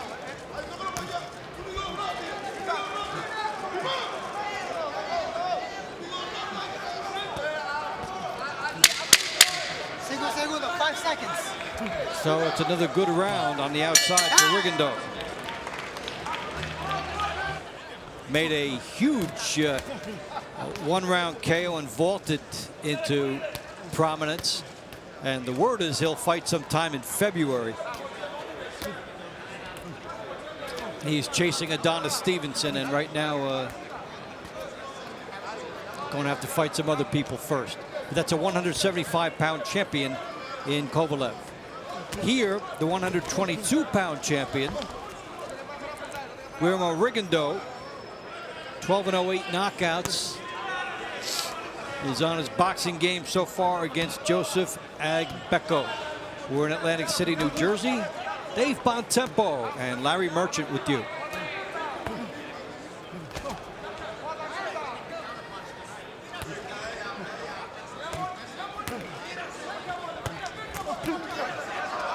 Rigondeaux tried to nail Agbeko with a counter.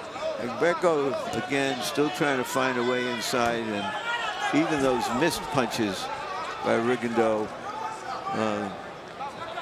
give him the information that he's got to be smart about trying to get close.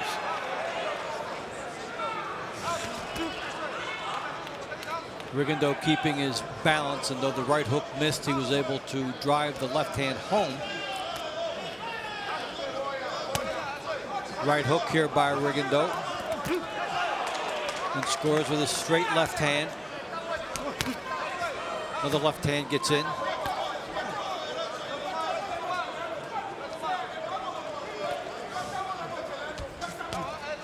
The impression we get is that Rigondeaux is won or is going to win this fight.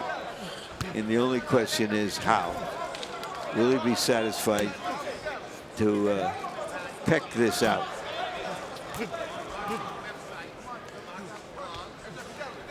And if you're a guy who has this type of ability to stay outside and hit and not get hit, if they'll give you that peck victory, maybe you'll take it.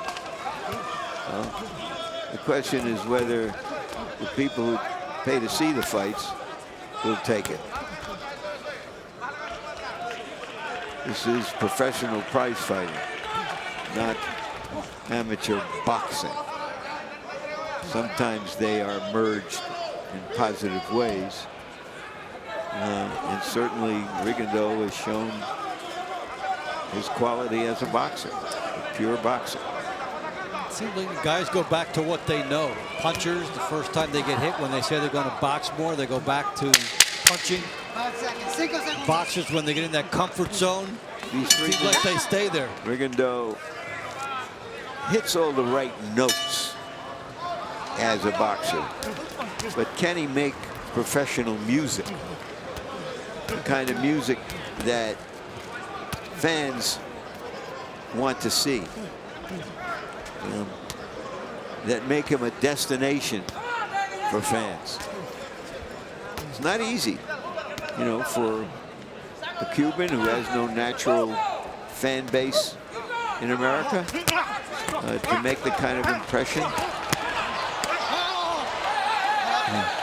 Hits behind the head there and gets warned about it.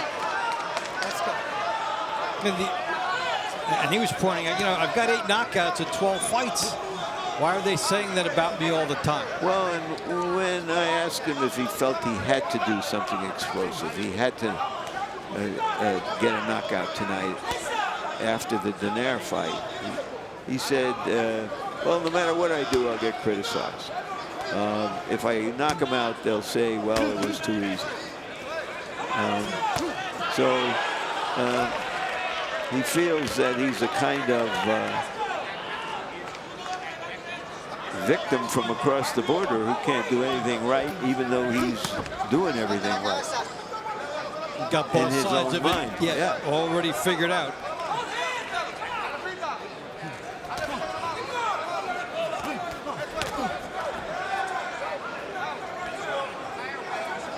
The question becomes how easy or difficult is it for a guy who is known as a boxer and is very comfortable in that mode, and is, you know, talked about the 7-time Cuban national champion, 2-time Olympic champion.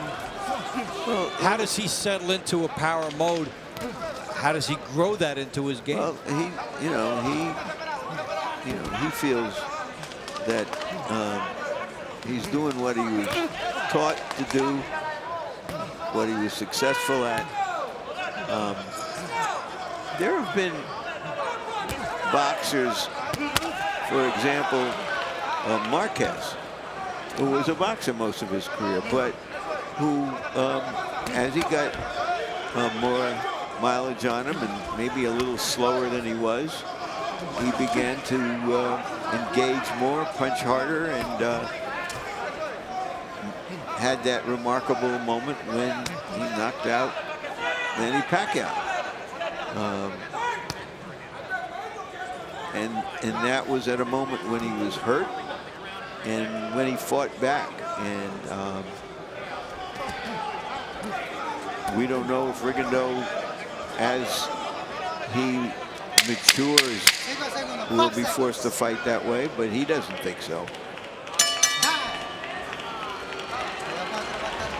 All right, so round 5 upon us. Guillermo Rigondeaux, 12-08 knockouts, and Joseph Agbeko, 29-4, 22 knockouts. Rigondeaux's 122-pound championship that he brought in. Opens that round with 2 good left hands, trying to penetrate Agbeko's peekaboo-style defense.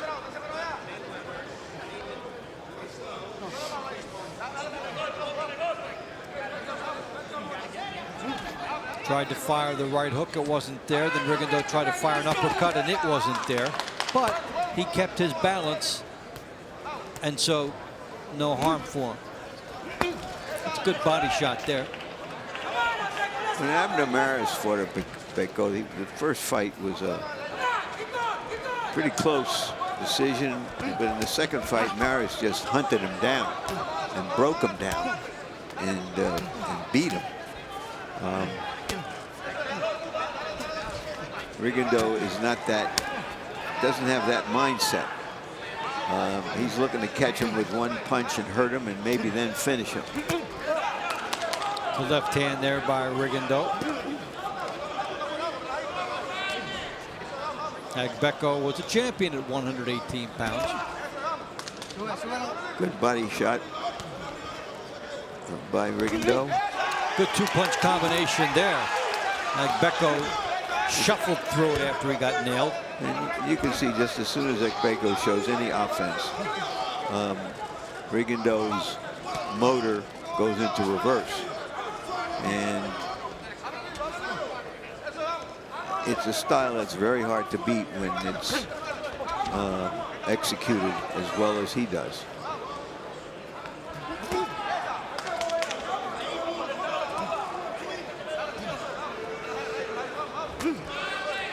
Yeah, you don't see too many guys who are in that hit and don't get hit camp come out of that.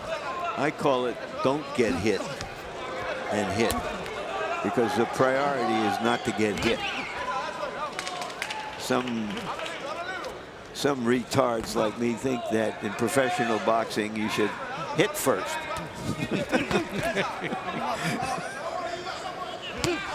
Good left hand here by Rigondeaux.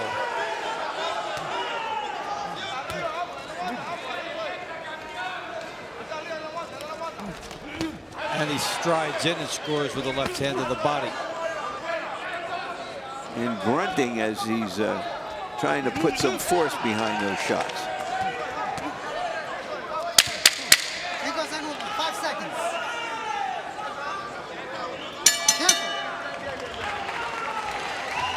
A few people in this small arena have already decided that it's time to go home. Well, they think they've seen the verdict etched already, as Rigondeaux is boxing and Agbeco can't catch him.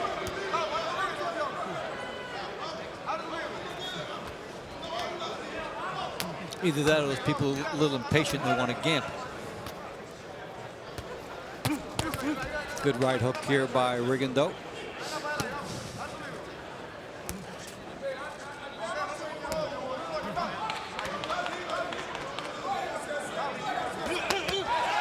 Two shots here from Rigondeaux.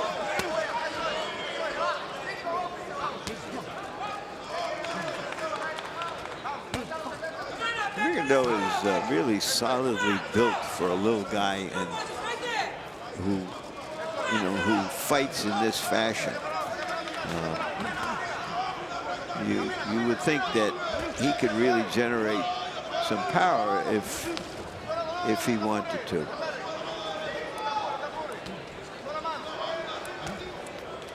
Sit down a little bit more in his punches and gamble a little bit. Make them tight. Well, it's an interesting question, because at some point there will be a financial implication for him if he can't find himself in more of a crowd-pleasing type of a fight. Part of that is finding someone else in the division that also brings something out of him. The other option is, will he move up? When we posed the question to him the other day, he said, "No, why should I move up?" He doesn't get the professional game the way most of us do, because if you're too good for your opponents in your division, people want to see competition, and they want to see you maybe fight a bigger guy. I mean, all the best fighters do that, right? Yes. Mayweather, Pacquiao. Pacquiao Marquez. Several weight classes, Manny Pacquiao, about So 50-some Mayweather. pounds. So is Mayweather. So we'll see if he feels that need and urgency, if he wants to really cash in on professional prize fighting.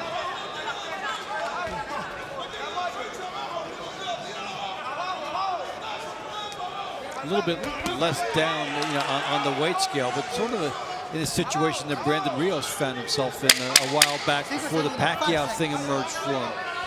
Yeah, but he was making fun fights. Kid Chocolate, featherweight. It was probably the first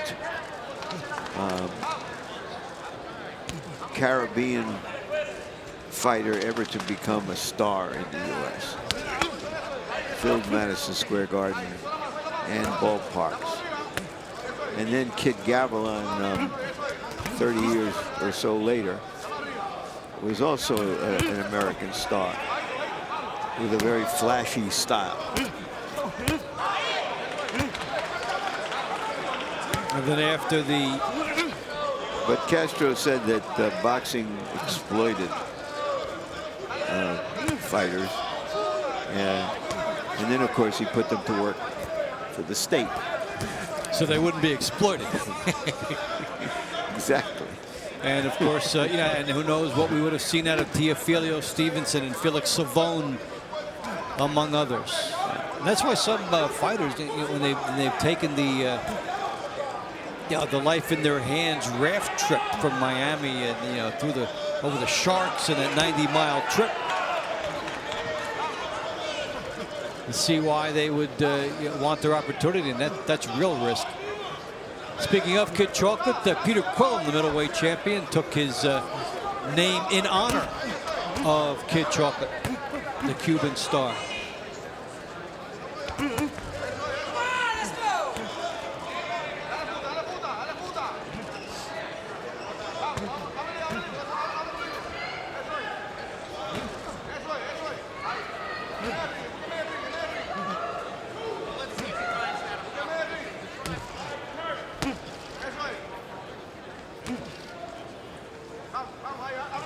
Rigondeaux's been almost untouchable in this fight. Body shot and comes out. Straight left hand from Rigondeaux.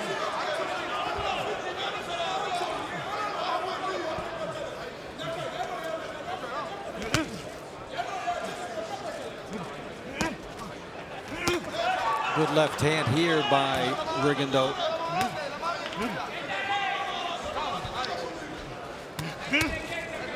Good right hook. They do boxing by the numbers these days. I think Egbego has landed about 11 punches in this fight. In my unofficial count. It will be interesting if we do see those numbers, and we'll certainly get them at some point. Overwhelming majority for Rigondeaux. Egbego, a really nice man. He talked about Nelson Mandela as the appreciation he had for him as a revolutionary figure in Africa. His corner is strongly advising him that will be the best chance that Rigondeaux has to end this fight before we all fall asleep. Into round 8 we go.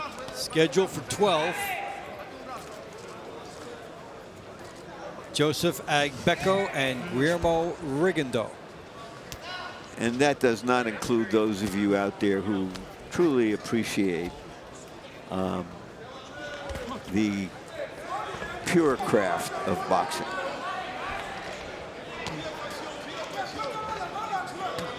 I'm sure you're all really excited.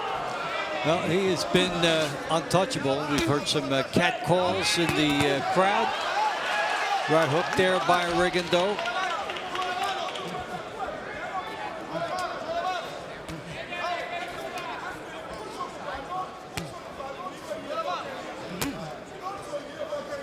So going back to our earlier agreement to wake you up when the fight starts.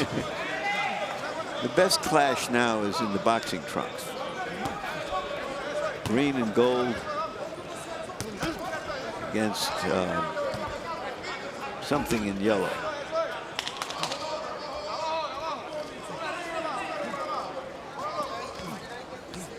Agbeko cannot get near Rigondeaux. This is a guy with 22 knockouts in 33 fights. He's punching at air. Also, he's only fought once in the last couple of years, so this was the best opponent that was available to take this loss. His last fight was a victory over Luis Melendez, 12-round unanimous decision in Ghana. Which he promoted, by the way. He's got something lined up.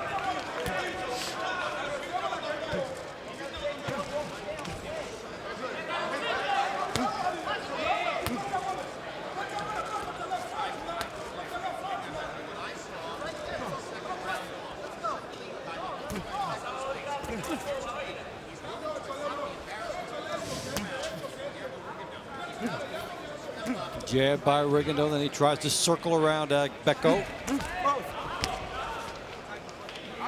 Now he's trying some new tactic.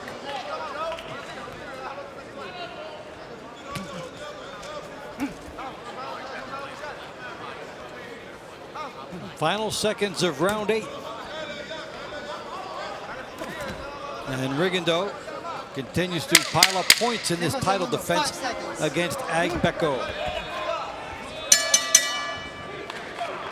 Right that corner, okay? And we move along, scheduled for 12. Guillermo Untouchable Rigondeaux against Joseph Agbeko.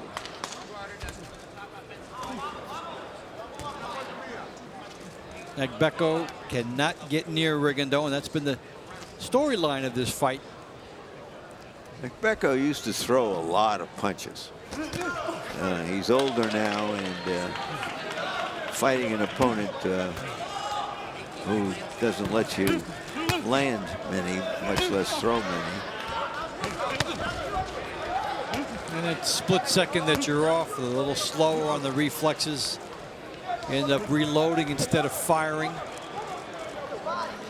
Come into play in a fight like this. You know, the appearance is that Agbeko is sort of conceited. He's doing the professional thing, hanging in there, trying to get to the last bell.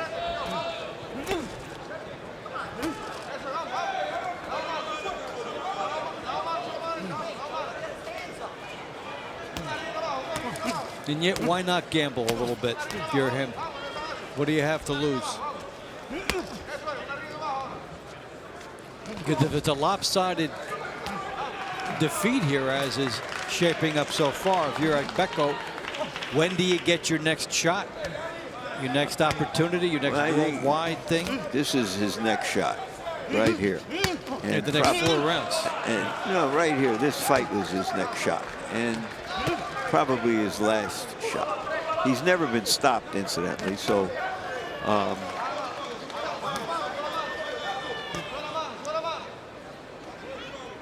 that factors into the equation also. Seen very little of the right hand lead for Agbeko that you'd expect to work against a lefty. Rigondeaux's movement. Yeah, it's one of those, now you see him, now you don't. Now you don't want to see him.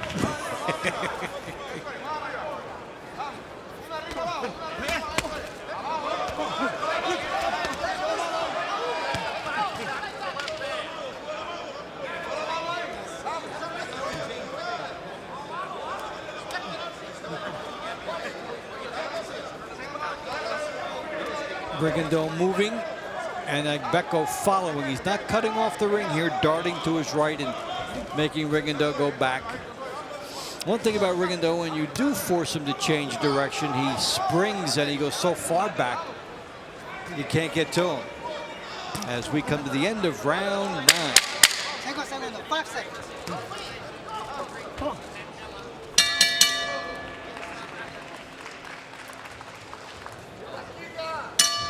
All right, so into round 10 we go. Joseph Agbeko and Guillermo Rigondeaux.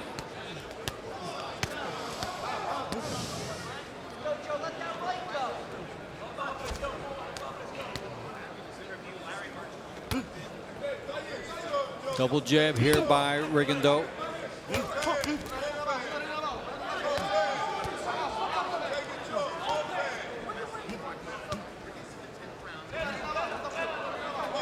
Agbeko just cannot get to him.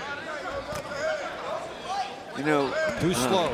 In the interview on boxing that I did with Nelson Mandela 22 years ago, when we were in South Africa for Lennox Lewis losing his heavyweight title to Asim Rahman. He talked about boxing and how he liked boxing and defense. But he was an amateur, and he was seeing it through the eyes of amateurs. When you ask him, well, who are your favorite fighters? Joe Louis, Rocky Marciano. The American fighters and the heavyweights. And, you know, the guys who fought you, took risks. So there is a demarcation there, you know, of what he did as an amateur, supposedly a good one.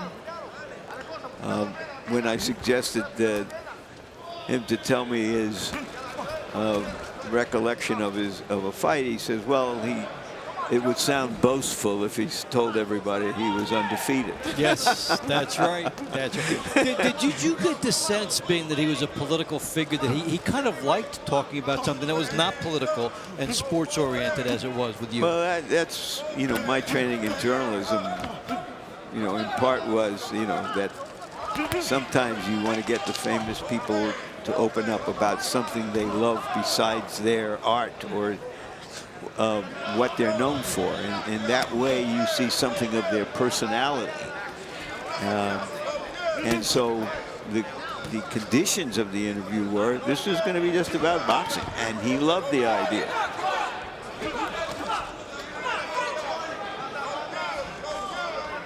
It was really quite a unique and fresh perspective on him. And he used to, Dave, send me messages to other people about certain fights, you know, and, well, I like that interview you did with Bernard Hopkins, you know, or something, so that he was watching fights all his life, really, and indicated that it was, in part, one of the lifelines he had while he was in prison.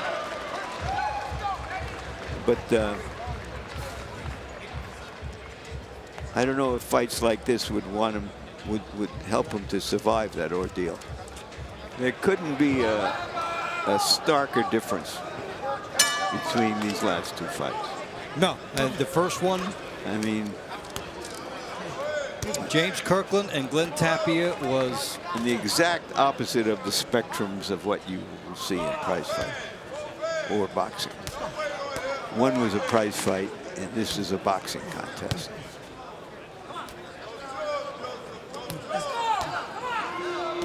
For close to 4 rounds, that was as good as anything you'll see. Tapia and Kirkland. They couldn't sustain that, obviously, and Kirkland did stop Tapia, wore him down, and they were both exhausted. And this one here, following on the heels of that,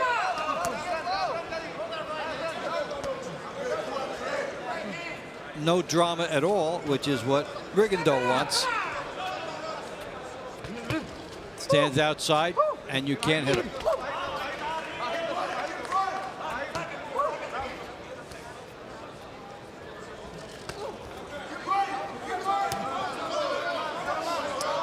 And Agbeko has not been able to ever take Rigondeaux out of the comfort zone.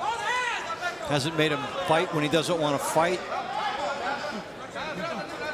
Agbeko is, you know, a veteran fighter whose style is deeply ingrained in him, and just to turn it up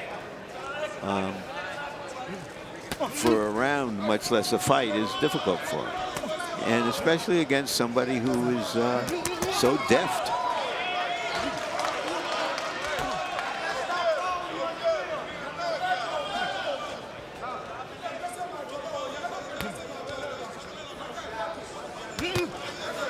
Jab and a left hand by Rigondeaux.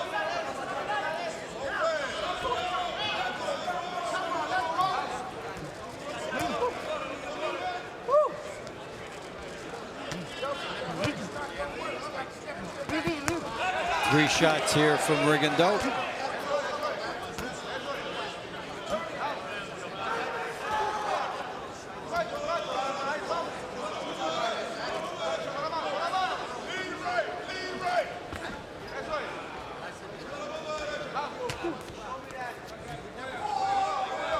Get the feeling that Rigondeaux would be a hell of a break dancer. He has all the moves. But it's hard to turn a dancer into a carnivore.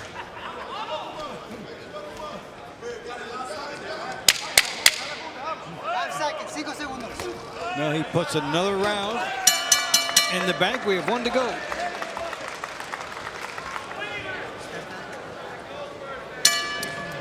And we start round 12. Guillermo Rigondeaux, 12-08 knockouts, en route to defending his 122-pound title. He has done it effortlessly against Joseph Agbeko from Bronx, New York now. Via Ghana, he is 29-4, 22 knockouts. Dave Bontempo and Larry Merchant with you in Atlantic City.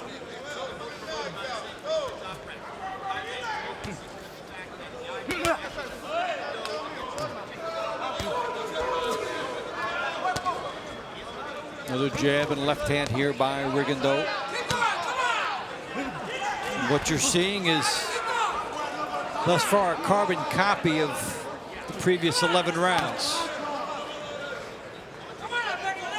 Rigondeaux on the outside, sticking, moving. Agbeko reloading and missing.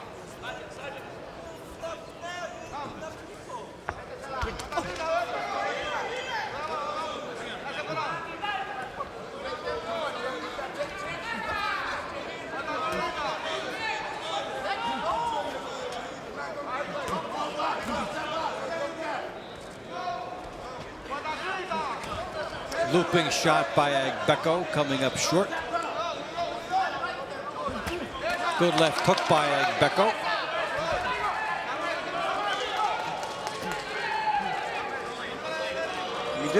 I just sense Rigondeaux knows what the game is for this last minute, and he's just hoping somehow that Agbeko gets reckless and leaves himself wide open for that.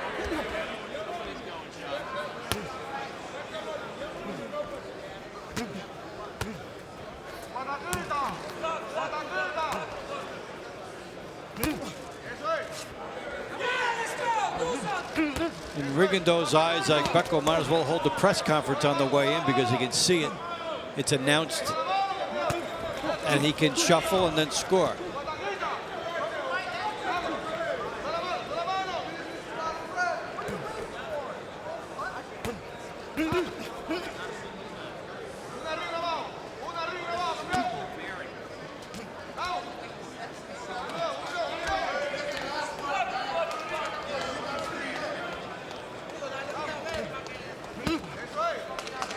Rigondeaux lands a straight left hand.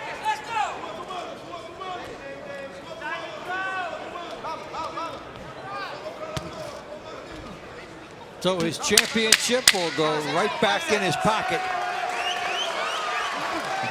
I'm Crowd is happy it's over. And I'm sure his wife, whom we saw earlier, is thrilled. But I'm not too sure too many other people in this arena are. His trainer. The guy in the corner who they don't want to see exciting fights. 120 to 108. All in favor of the winner by way of unanimous decision. And still, WBA and WBO Super Bantamweight Champion of the world, El Chacal, Guillermo Rigondao. So 120 to 108 as we saw it. Not a round for Agbeko. All right, boxers, you received your instructions earlier. As a reminder, obey my commands at all times. Protect yourself at all times. Obedeceme todo el tiempo. Toca los guantes. Touch them up. Good luck. Win your sweat. Harvey Dock, the referee, his 32nd world title fight. Will it be Shakur Stevenson's third division as a world champion? Or will Edwin De Los Santos and all that confidence ride high and deliver the power that he has shown in the recent past? Here we go, Tim. What are we looking for early on? First of all, Shakur's going to have to get used to the speed of De Los Santos. So you're going to see him start slowly. He's going to manage the speed. He's going to figure it out. He's going to figure out his range to be able to stand close and walk forward like he usually does. You know, Shakur doesn't like to really fight off his back foot. In recent fights, you see him coming forward. So once he gauges the distance and he gets the distance right, then he's going to start coming forward and taking it to Dos Santos. Burst of aggression from Edwin De Los Santos. You mentioned the recent fights of Shakur Stevenson, where indeed he has shown more power and aggression. It started with the TKO against Jamel Herring and claiming a belt. And then Oscar Valdez, the two-division champion, who he dropped in that win. He dominated Robson Conceição, who he just saw in a thriller against Navarrete. And then a 6-round knockout more recently against Yoshino.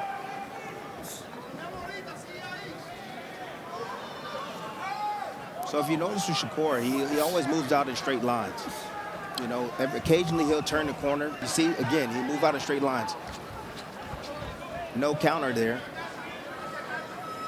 But De Los Santos, he will get familiarized with that, and I think he'll get aggressive, and he will let combinations fly, and something will eventually land. Well, aggression and landing power has to be the answer for De Los Santos. There it Can't is. sit back and let Shakur simply win with his superior skill. But then again, if you're too aggressive, Shakur's ability to get those openings, to counter and to find his own success will exist. De Los Santos is extremely reactive. Short right hand, Shakur answers with a southpaw hook. He tries to answer everything Shakur throws or does. Any movements, any punches he throws, he's going to react with something.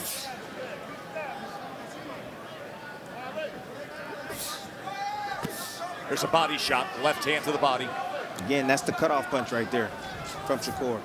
Again, I told you folks at home, they're going to be moving counterclockwise for the majority of this fight. And Shakur will use that backhand to cut off that exit.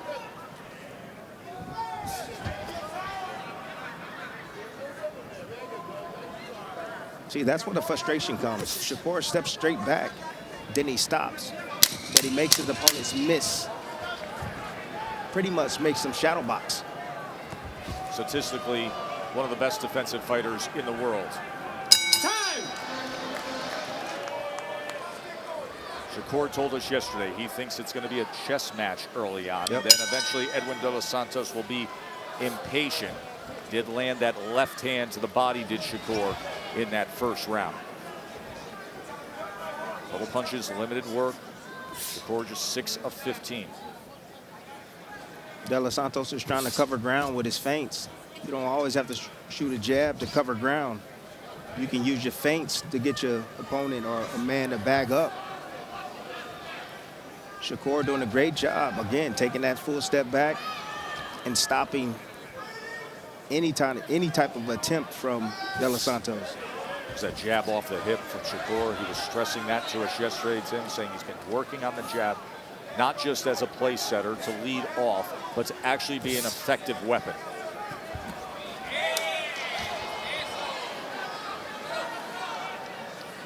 Seeing Shakur off the back foot heavy as of right now, that just lets me know that that power is real of De Los Santos. 14 knockouts, 2 fights ago, a thriller when he TKO'd Jose Valenzuela. Got up off the canvas to do so.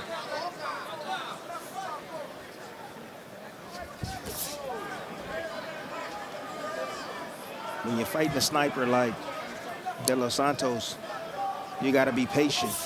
You got to limit your mistakes. And the one that's usually the more technical fighter.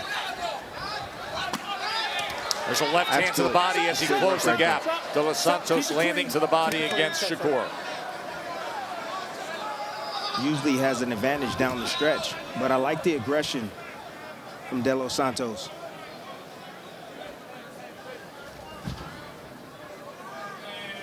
He has a quick first step, Tess. He does. Quick, explosive.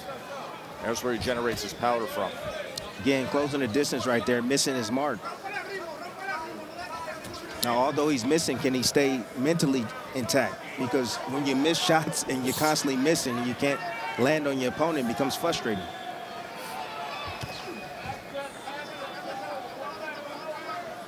Remember, Shakur opponents land only 13% of their total punches. That's the second fewest in the entire sport.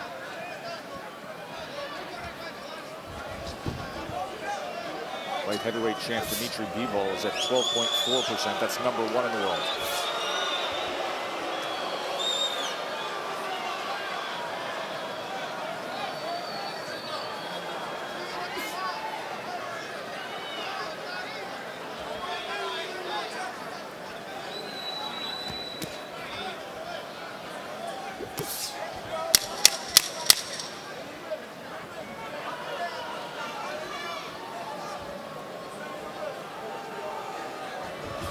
Early rounds playing out the way each fighter said they would. Yep.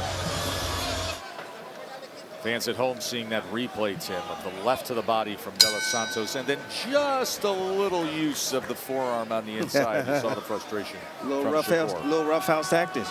That's what you have to do. I mean, you can't show no respect, especially to a fighter of Shakur's class. You got to take him to a place that he's never been before.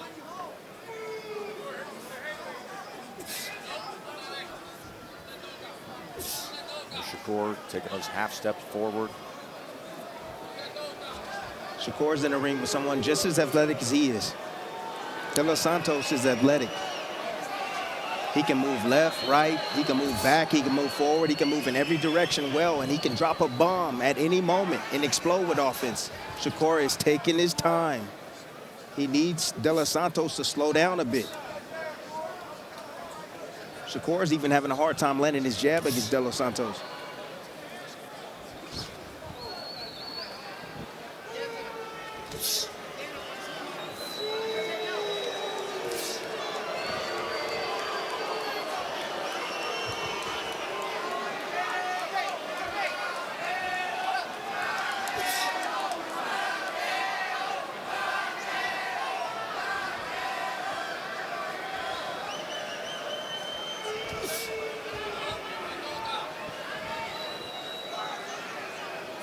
Precious moments of downloading range. Ooh, there it is. Now closing that range. And you see, moving back in straight lines. Yes, he got off the line, but then De Los Santos followed him up with those short shots. And when I say the line, it's the line of fire. Again, that 50-50, equal positioning. When both guys are standing directly across from each other, I'll call it 6 o'clock. De Los Santos does a good job in following Shakur out. Good jab right there for Shakur. That was a very effective jab by Shakur. Back to it.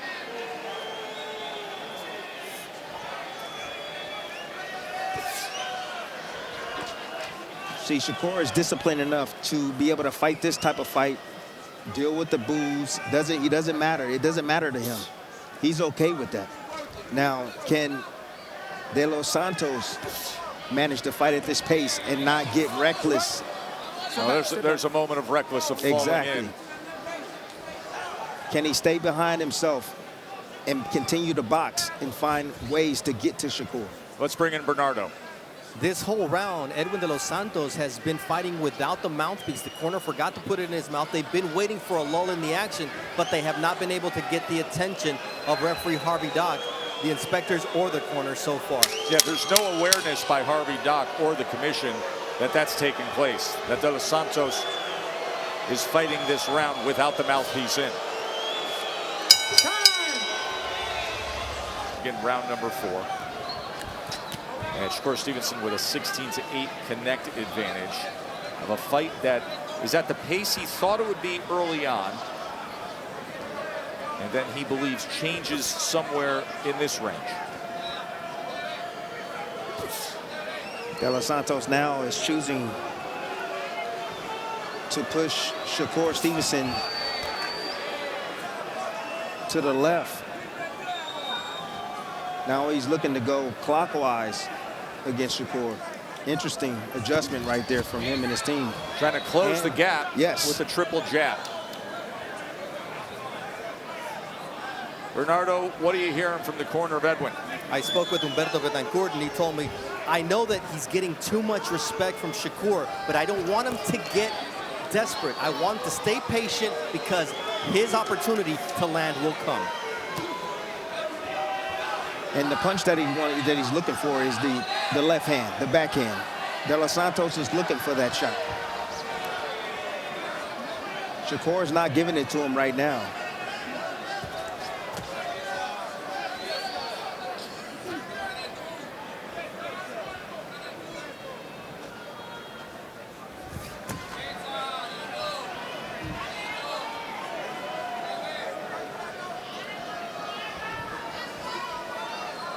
De los Santos landing only 12% of his punches. That is right around the average of a typical Shakur fight. As he's able to turn him. Short left hand on the inside.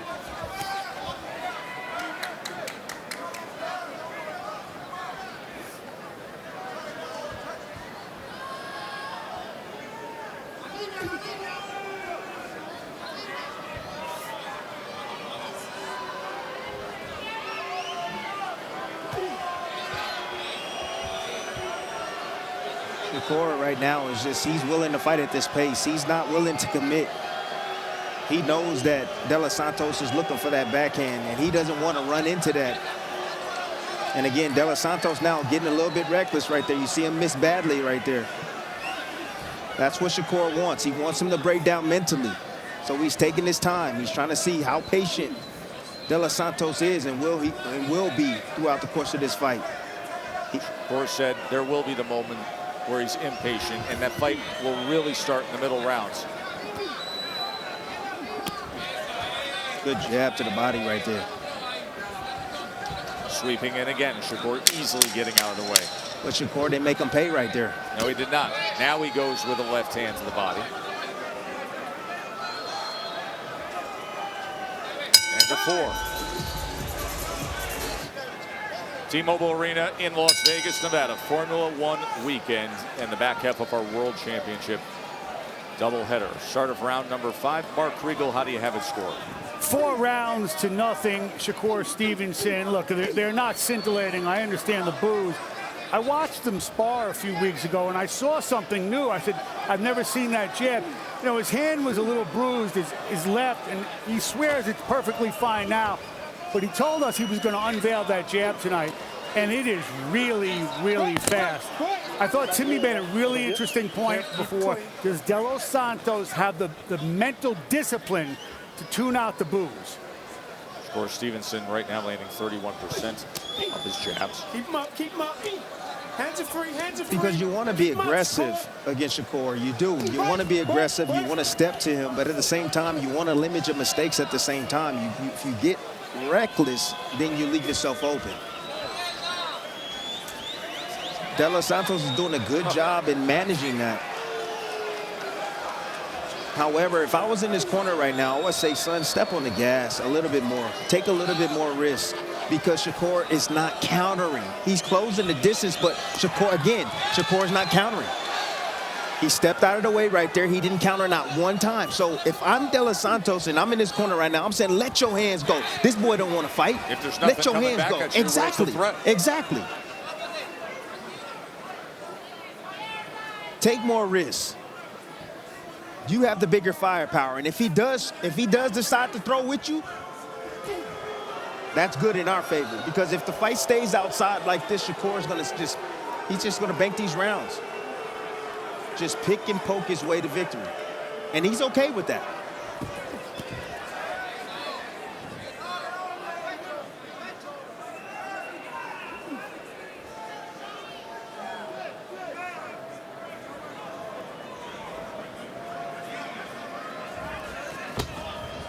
Again, stepping back, no counter. There you go. Body shot comes in from De Los Santos. There it is. Following him out that time. Again, going out in straight lines. You can catch up with him, with Shakur. It's going to take some risk involved, but you can catch up to him.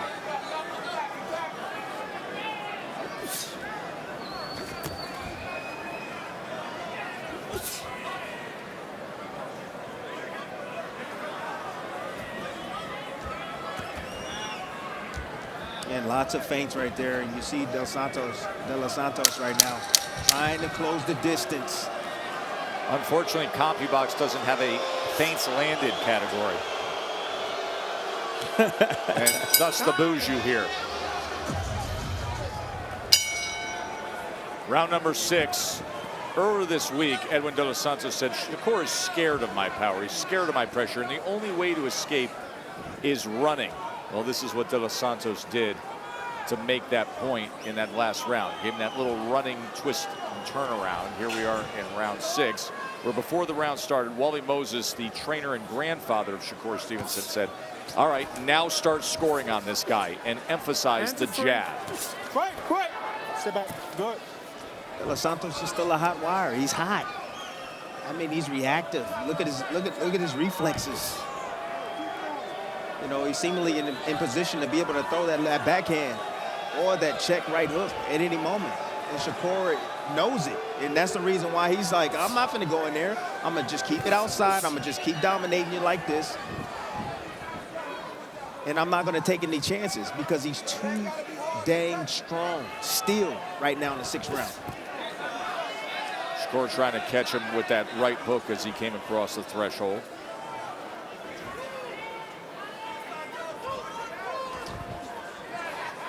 Wow.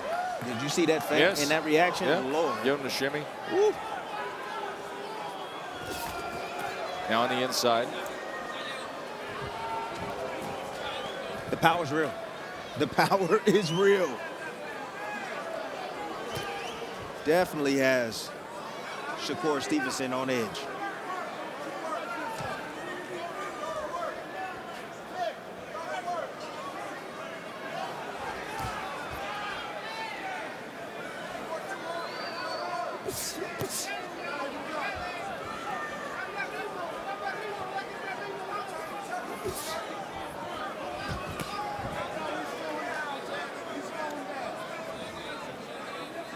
See, just a double jab down to the body, but there's no follow-up punches coming from De Los Santos.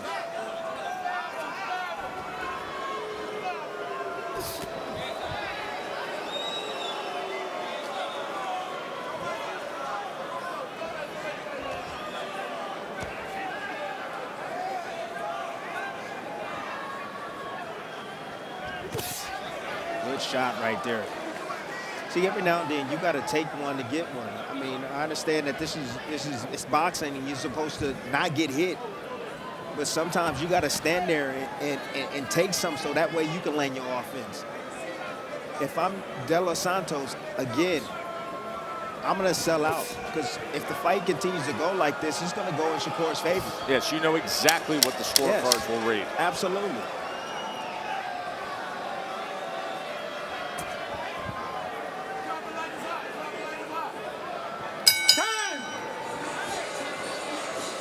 As we begin round number 7.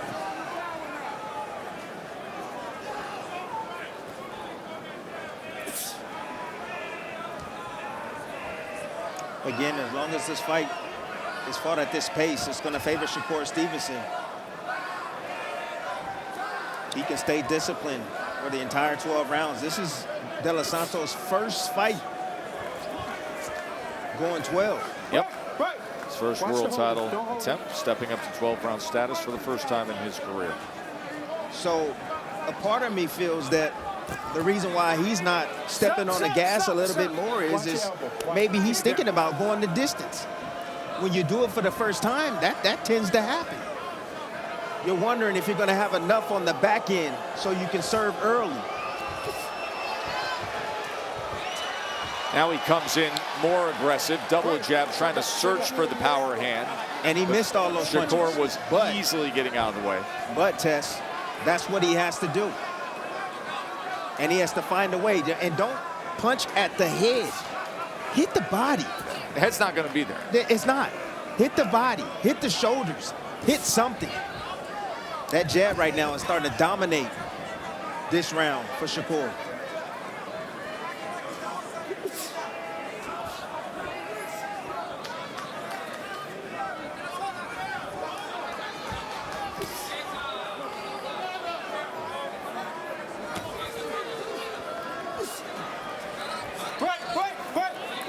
Watch the holding, let him go.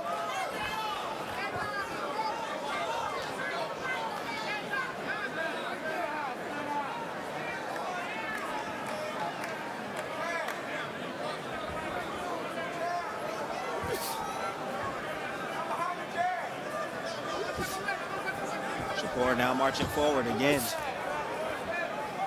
Looking to inflict more damage. But again, he's extremely cautious. He don't want to get hit with anything. And now he's in total control right now. He has De Los Santos bouncing. He's getting his rhythm now, Shakur is. Little by little, each round. De Los Santos look like he's looking to draw in Shakur. But you have to pull the trigger when you do. Yes, absolutely. And again, that step back right there. Making his punches fall short. Not even close. Not even close. And this is the frustrating part about facing a guy like Shakur. He can do this all night long. And then when he wants to turn it on, like he's doing now, he can.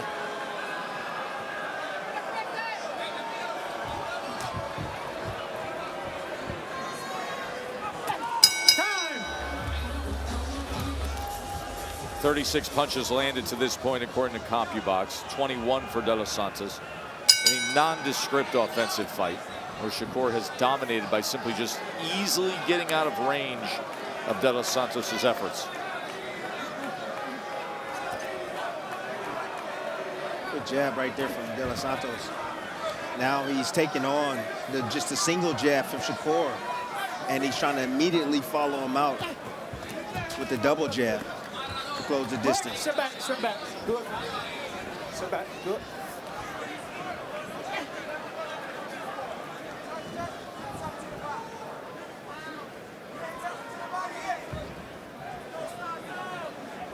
Bernardo? I just spoke with Walling Moses, and I asked him about Shakur's left hand, if it was okay, and he says, yes, it's okay. I actually want him to throw it more, so the offense is coming. Yeah, we'll see. But the problem is, if he throws it, you're exposed. You know, if you miss, you get yourself out of position when you shoot the right or the left hand, the backhand. Has not thrown many power punches in this fight. He's thrown 93 jabs to this Exactly. fight, 25 power punches. Because again, he doesn't feel safe throwing that backhand because it'll put him out there Don't hit him in the back, keep him in front. to be countered if he misses.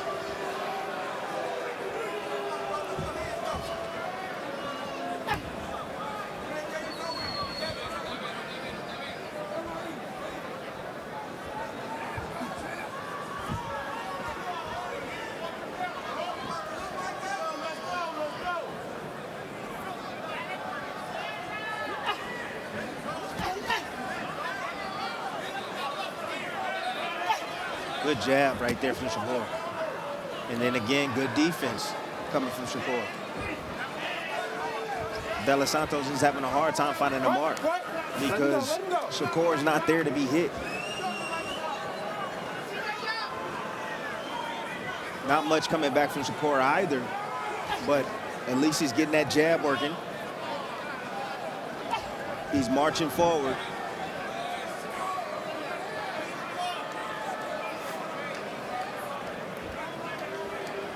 Right now, a +20 plus-minus in this fight for Shakur Stevenson. The gap between his percentage landed compared to De Los Santos against him. And that is exactly what he does in his career, and it's #1 in boxing. But his more recent fights have been more entertaining offensively, far more than what we're seeing tonight.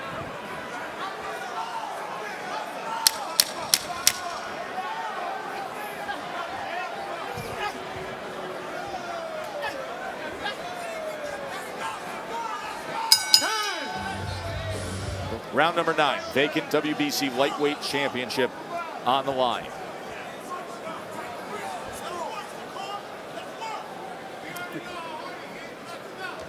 If Shakur Stevenson is able to win this fight, good job, then it'll be a 3-division world championships in just a 9-fight span of his career. Nice left hand right there from Shakur. No return fire. Good jab. Good.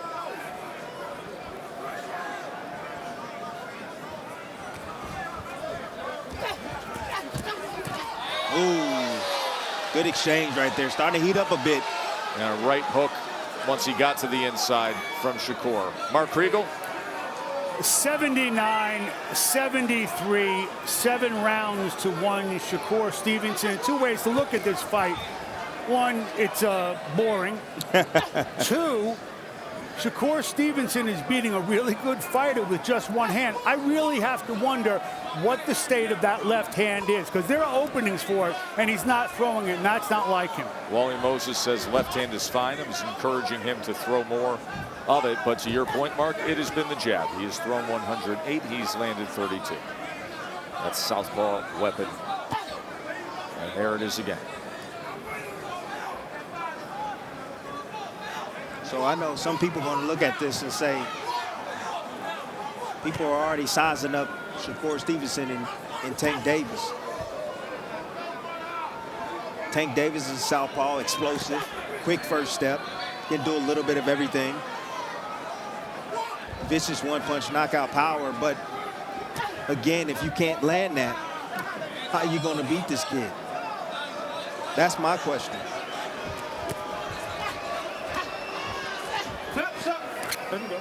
Floyd Mayweather has always showed us that defense wins these championships. Yes, offense will win the fight, but defense is what wins championships. And right now, De Los Santos is struggling landing any kind of offense on Shakur. Stop. Time. That was clearly a break from Harvey Dock there. Come here. Both of you guys, don't hit him behind the head. Don't hit him behind his head. Both of you. That's right. You heard the stop.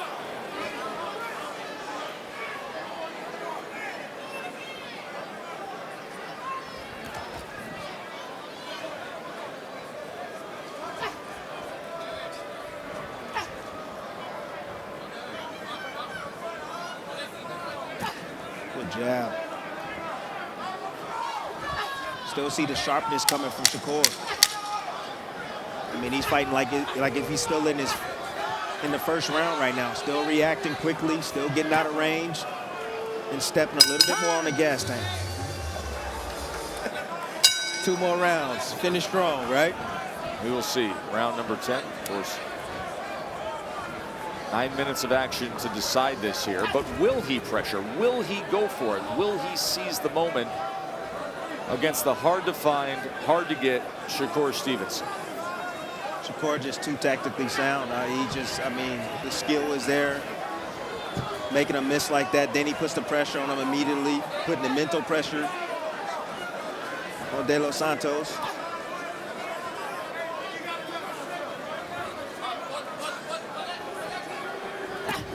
Woo! There it is, taking the risk. And Shakur again being sharp. Beautiful right hook right there from Shakur.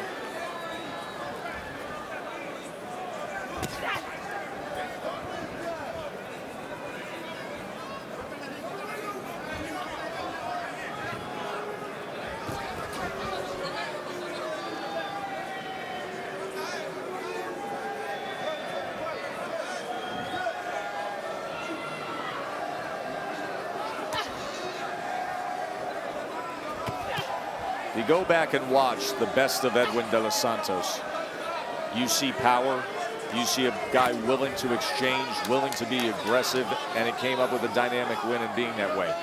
A fighter like this, a fighter who's laying back, when there is a skill gap like this, there's just no way you're going to accomplish the task. No, you're not going to accomplish the task. But like I said early on, I said, why isn't he attacking more? Because of the punching power that he's feeling coming back from Shakur Stevenson. And the fact that he can't hit him.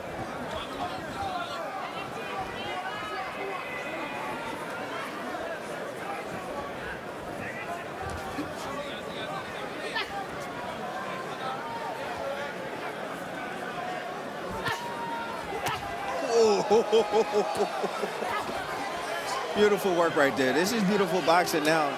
Now you're starting to see a little bit of urgency coming from De Los Santos, and he's making mistakes. These are small little mental mistakes he's making. Again, Shakur can do this all night long. He doesn't care. All he cares about is getting a win. That's it. Going home with the W. Another right hook.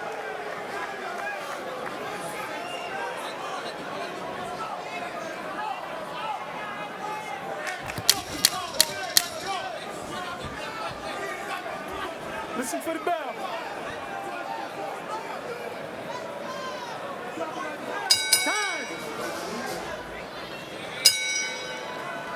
Championship rounds here, round number 11. The high total output of connected punches in this fight in a single round was the 9th round, and it was 12. 12 total connects. Shakur had 9, De Los Santos had 3.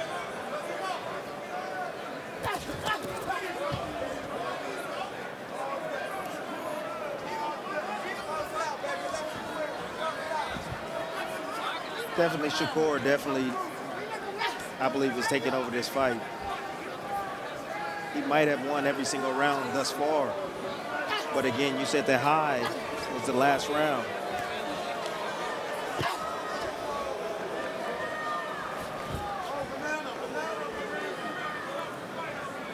But this right here is like what we call swimming without getting wet. Yes. And I know it's not crazy entertaining like the first fight we saw on the night, but this is technical skill you're watching.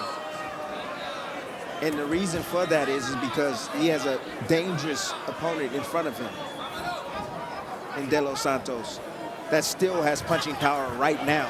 But you see him now stepping a little bit more or committing with his punches a little bit more now because he feels De Los Santos weakening a bit and he's making mistakes and he's not reacting like he was early on. Doubled up that right hook.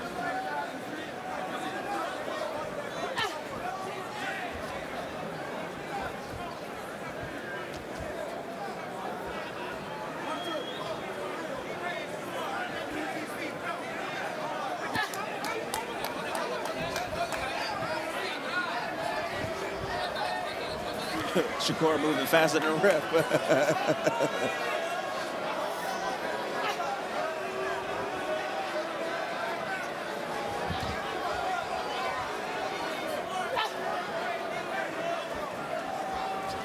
Just more of the same. Shakur just stepping back, getting out of range, then angling out. That's it. And getting himself back into the center of the ring. And then you see De Los Santos right there mentally becoming fatigued. He stepped back, a little frustrated because he can't hit him. De Los Santos has tried everything. And again, Shakur will leave it just like that. He doesn't care. Quick, you clean. Good. You can see the frustration on his face. Oh, yeah. He kills you mentally, Tess. That's what he does. Shakur kills you mentally.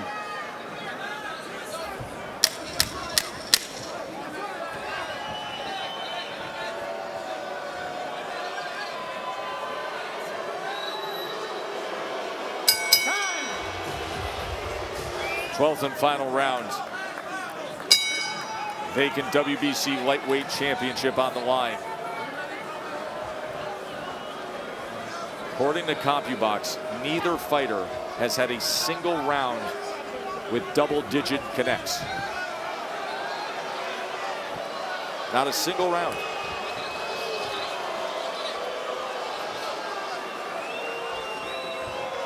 Look, I don't have to say anything. The fans are going to talk. People are going to talk about this performance, I'm sure. They're going to be heavy on Shakur because everybody wants to be entertained. But I'm going to tell you right now. Keep it clean, keep it clean.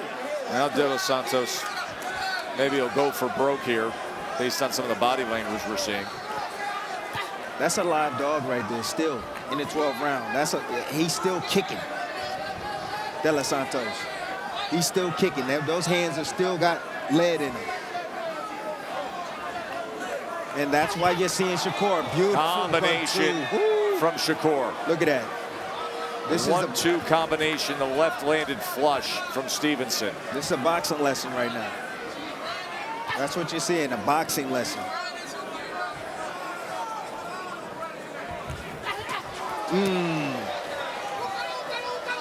It'll fire off and then get out of the way. Oh, there's a right hand from De Los Santos who comes in against Shakur before Stevenson ties up.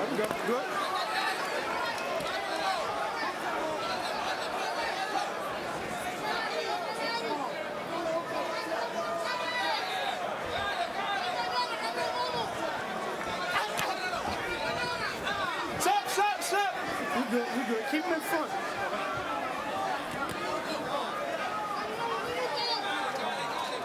De Los Santos now is just trying to sell out. He's trying to land and punch anywhere. Again, he's swinging towards the head. Tess, he needs to go down to the body.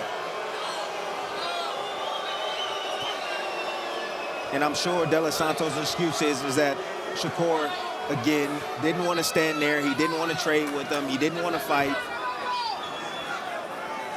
But the last time I checked, there's 4 corners in here and ropes around for a reason.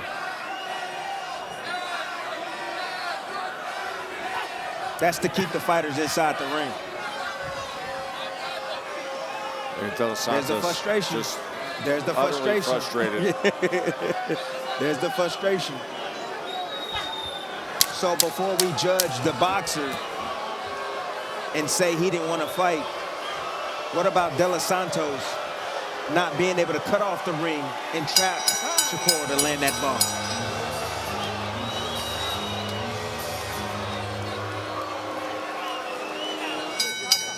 Ladies and gentlemen, after 12 rounds here inside T-Mobile Arena, we go to the judges' scorecards for the Bud Light Celebration decision. David Sutherland scores the bout 115-113. Tim Cheatham and Steve Weisfeld both have it 116-112 for your winner by unanimous decision. And now the WBC lightweight champion of the world, Shakur Stevenson! Shakur Stevenson never landed double digits connects in a single round, but De Los Santos offensively barely existed. Stevenson now a 3-division world champion. He does that in a span of just 9 fights. That's the 4th smallest total in boxing history to win 3 divisions within a 9-fight span. He wins by unanimous decision. He's now 21-0.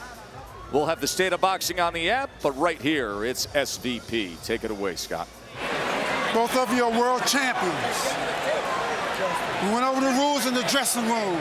I want you to keep this fight clean at all times, show good sportsmanship, protect yourself at all times, and what I say you must obey. Good luck to both of you. Touch them up, God bless. Kenny Bayless, who is refereeing his 8th Pacquiao fight and 6th Mayweather match, administers his final instructions. The sound of the opening bell will be music to the ears of fight fans who have waited 5 long years for this legacy-defining fight to materialize. The time has come for Mayweather versus Pacquiao. America's ambassador of avarice, a student of the sweet science with immense level ring IQ, versus the force of nature from the Philippines, who is a paragon of hope for his impoverished nation.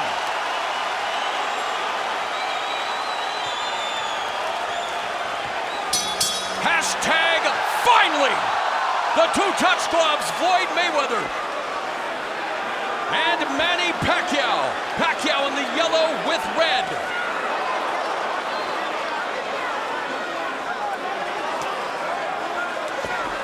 Many people expect Manny Pacquiao to have to force the fight, bring the fight to Floyd Mayweather, Andre, and in the first 30 seconds, a bit of a feeling out process, but it is Manny Pacquiao initiating the attack, and it'll be very good for him to keep his punch combinations at 1 or 2 punches.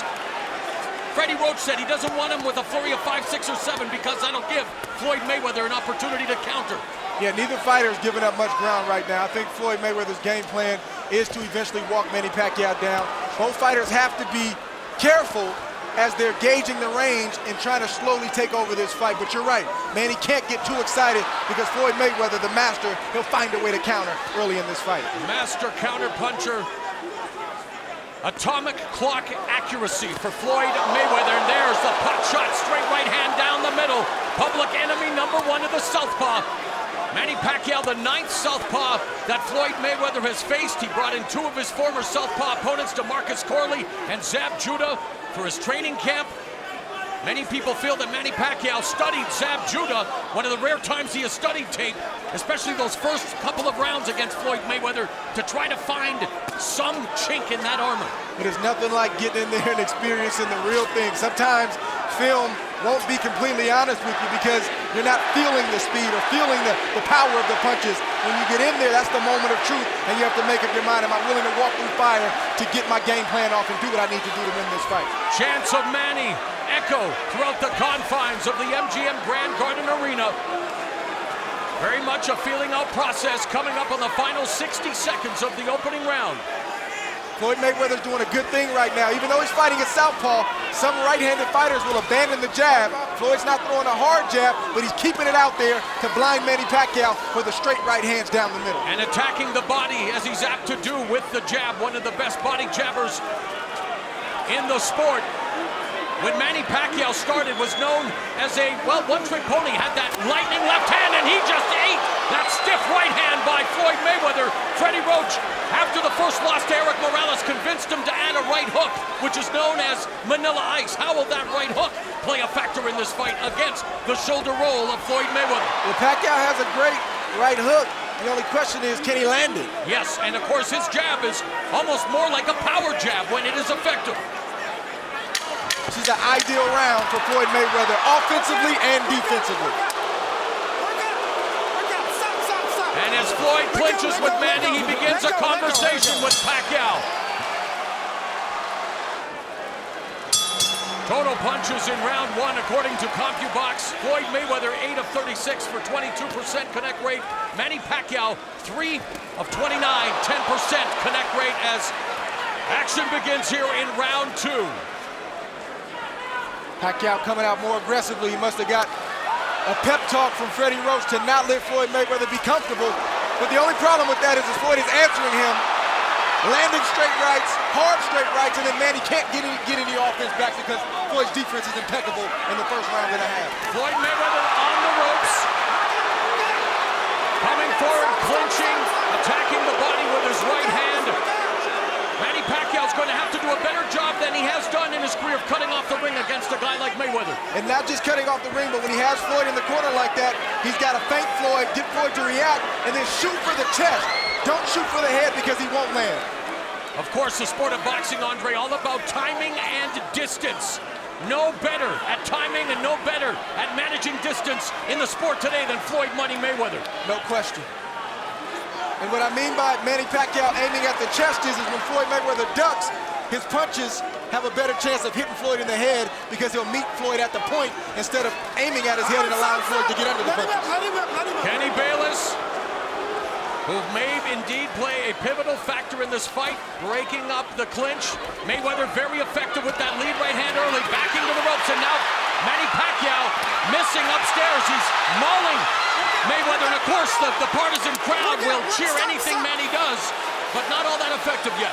Not all that effective. He landed a couple shots, nothing devastating, but he started low at the body, and then he went high, and he had a little bit more success in that sequence. thunderous chants of Manny here at the MGM Grand in Las Vegas, coming up on the final minute of the second round.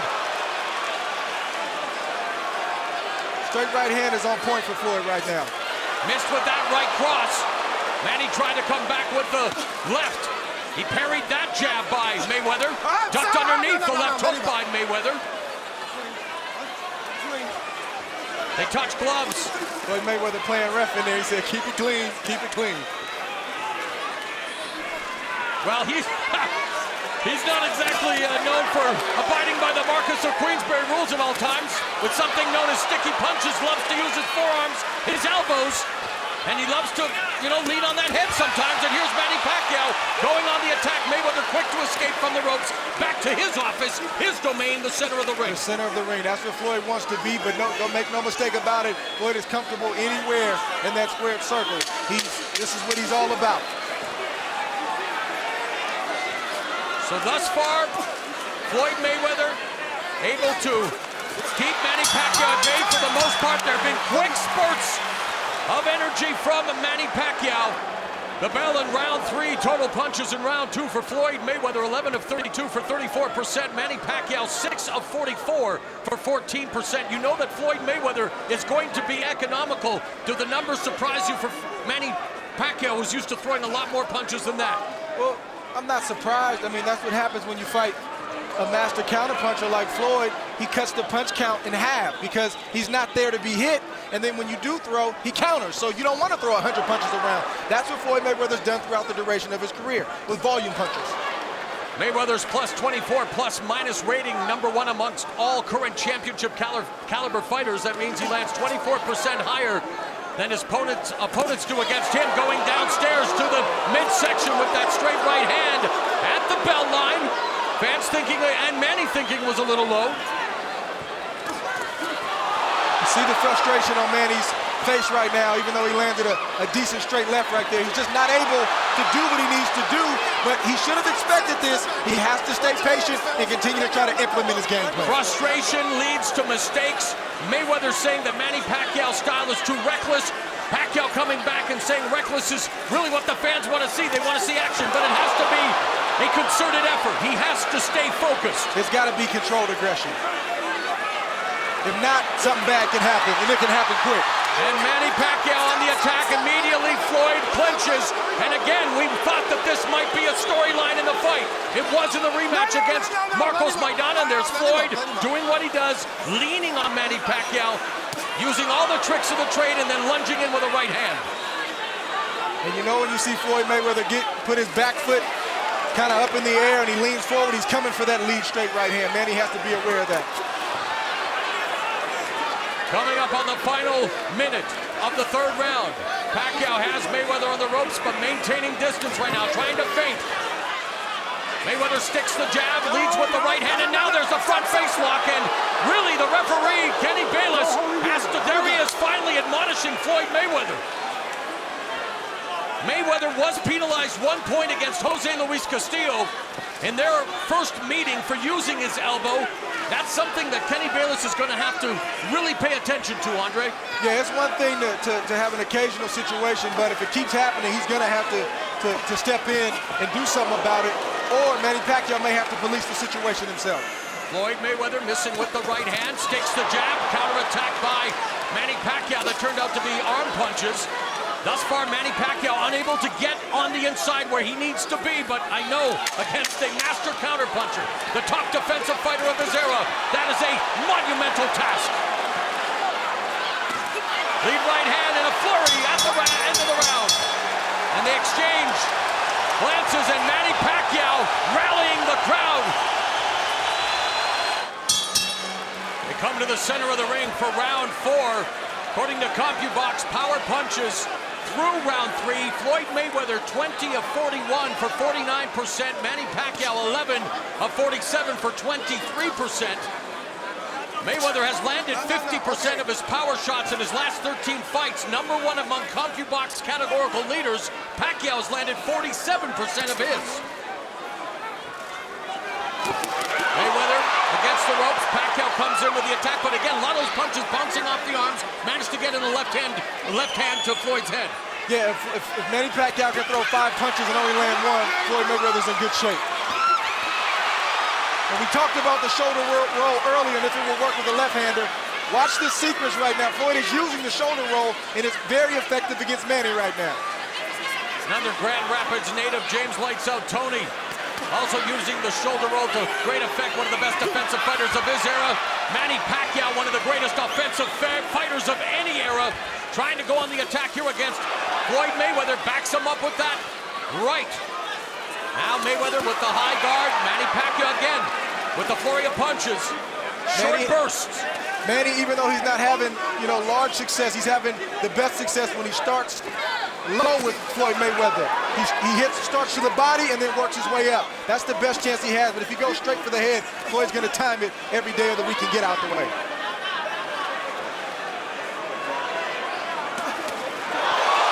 There's a counter left hand that backed up Floyd Mayweather. And Manny Pacquiao going on the attack. Again, the high guard. A lot of those punches deflecting off the arms and gloves. Smart move by Manny Pacquiao right there. He clearly hurt Floyd. He tried to test him out to see how he was, but didn't go crazy, so he didn't punch himself out. Smart move. Pacquiao's family on its feet. Most of the fans here at the MGM Grand on their feet. Encouraged by Manny Pacquiao in this 4th round. Under a minute left. And there Pacquiao lands a combination. He started low, he finished high, he was able to land some shots to the head. But watch out for Floyd Mayweather. He's dangerous when he's hurt. He just landed a big right hand that I know got Manny Pacquiao's attention. You look at Floyd Mayweather's face and you can still see the remnants. That was a stiff left hand that he ate from Manny Pacquiao. This is what this fight is all about. Ebbs and flows, back and forth. There's no clear-cut winner. Somebody's going to have to earn it tonight if they want to be the last man standing. Half minute remaining in the 4th. Mayweather again against the ropes. Punches off the jab, blocked by the southpaw Pacquiao. Misses with a jab of his own. That straight right hand, though, the lead. Countered by Mayweather, effective as always. Floyd Mayweather seems to have his wits about him. He's clear-headed, and he's back in this fight. But a great round for Manny Pac-Man Pacquiao here at the MGM Grand for this mega fight. The bell in round 5, power punches in round 4. Floyd Mayweather 4 of 9, Manny Pacquiao 12 of 42. The bell in round 5. Pacquiao parrying the jab of Mayweather. Mayweather goes downstairs to the body with a right hand. That jab was blocked by Pacquiao. Counter left hook raises the face of Pacquiao by Mayweather. Floyd is a champion and Floyd is a veteran, and Floyd doesn't get credit for his toughness, his grit. He gets angry and gets upset when you buckle him or land a good shot against him, and he slowly starts to take over. Manny can't let that happen right now. And how's this for an illuminating turn of events? In between rounds, Floyd Mayweather Sr., good counter, right cross by Mayweather, told his son that he was fighting like he was scared. Wow. Now, whether that's motivational or that's the truth, it's what Floyd Sr. said. Wow. Kind of out of character for Floyd Sr. Oh, but there's Mayweather backing Pacquiao up with a right hand. You know, skill and confidence are an unconquered army, and Mayweather, who possesses plenty of both, is unconquered in 47 prize fights. Many thought this would be his toughest test, and Manny Pacquiao is giving and bringing the fight to him thus far. And let's keep it in perspective. Floyd is ahead in this fight, and I think he's dominating this fight. Manny Pacquiao had a moment, but he has to capitalize on it, because if not, he'll look up and Floyd will be way up ahead before he knows it. And the seconds continue to tick away. These early rounds, very important in any Mayweather fight. Usually taking the first 3 or 4 rounds to collect the data, make those adjustments before turning the tables in the second half of the fight and controlling matters. And there he again controls Pacquiao with a headlock, and right away Kenny Bayless admonishes him and tells him to break. You have to wonder how the judges are scoring this fight. Sometimes they don't always see things the same. Sometimes you think a round will go to Floyd and they'll like maybe Manny's aggressiveness. Who knows? Hey, they're only human. How much does the crowd impact them with every Manny Pacquiao attack, even punches that are blocked or deflected or don't land? And there's Mayweather using his footwork, drawing boos, but hey, that's the name of the game. This fight has been exciting, and it's only the 5th round. We still got a lot of fight left. Final 20 seconds of the fifth. Man, he just missed that right hook we were talking about earlier. Manny feinting with his feet. He has to be careful leaning in. Mayweather effective with that right uppercut as well. Plenty of distance between them. Mayweather trying to trap him, maybe baiting him to the ropes.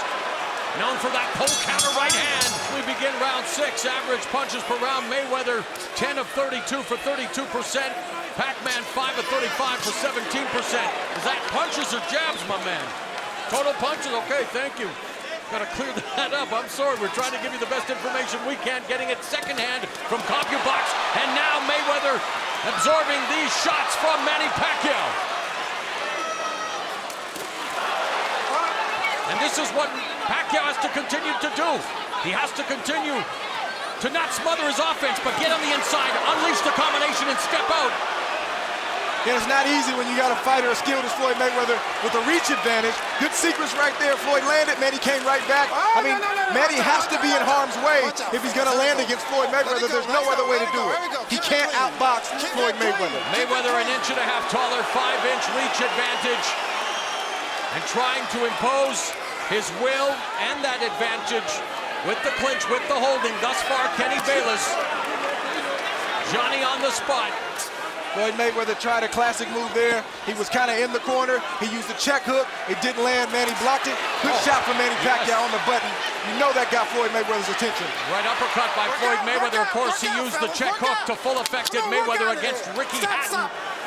But then Pacquiao did him one better with one of the most brutal one-punch knockouts you will ever see against the Manchester Warrior. Scary, scary knockout. And of course, Pacquiao on the receiving end of a very scary knockout in his last loss against Juan Manuel Marquez in 2012. 12 has bounced back with 3 consecutive wins. That shot hurt Floyd and another Mayweather right shot there. that hurts Floyd. That shot hurt Floyd right there. And Pacquiao looking to take advantage. Mayweather absorbing those body blows, nodding, no, you're not hurting me, but it's Manny Pacquiao on the offensive. Floyd Mayweather covered up like he's supposed to when you get hurt. Good shot from Manny. He aimed low. Floyd ducked into it. He's got to stay disciplined with that approach offensively. Straight right hand through the guard. That one was blocked by Pacquiao. Under a minute left in the 6th. Great fight thus far. Good counter from Manny Pacquiao. The jab by Mayweather. Pacquiao going on the attack again. Beginning downstairs to the body, finishing it up to the head. To the fans at home, this is the 6th round. This is when the fight starts in a 12-round championship fight. Mayweather puts himself in the corner. That long right hand finds the target. There he paused, using the jab as a range finder. Pacquiao staying out of harm's way, but that jab was deflected off his face. Again, comes to the inside with a flurry of punches.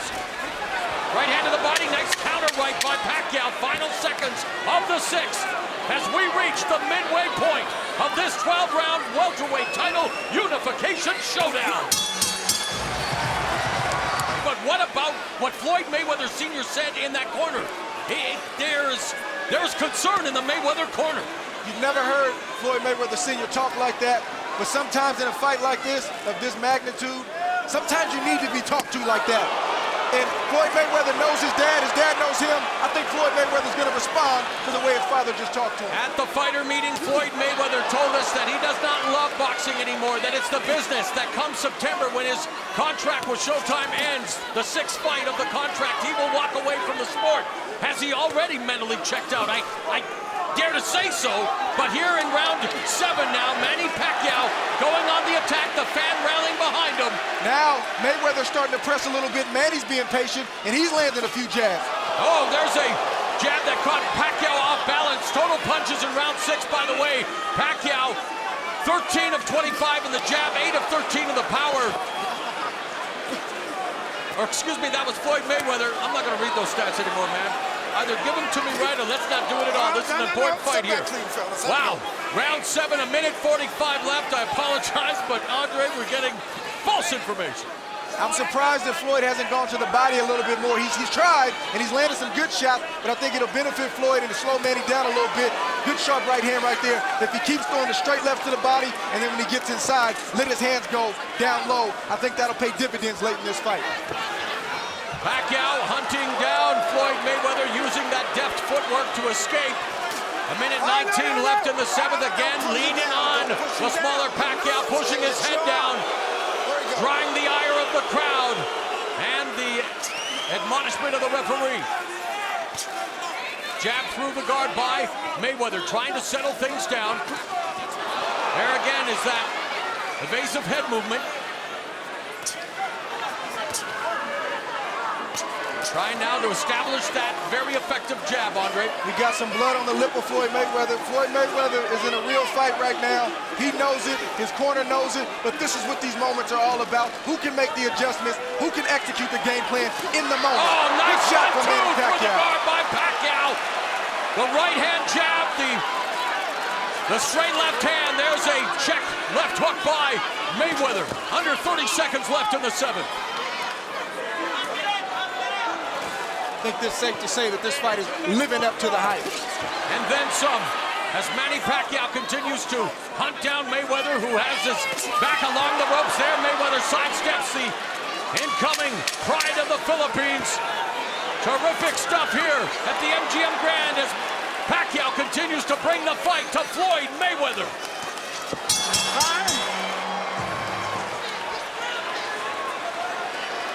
We are in round number 8. This fight is flying by, my man.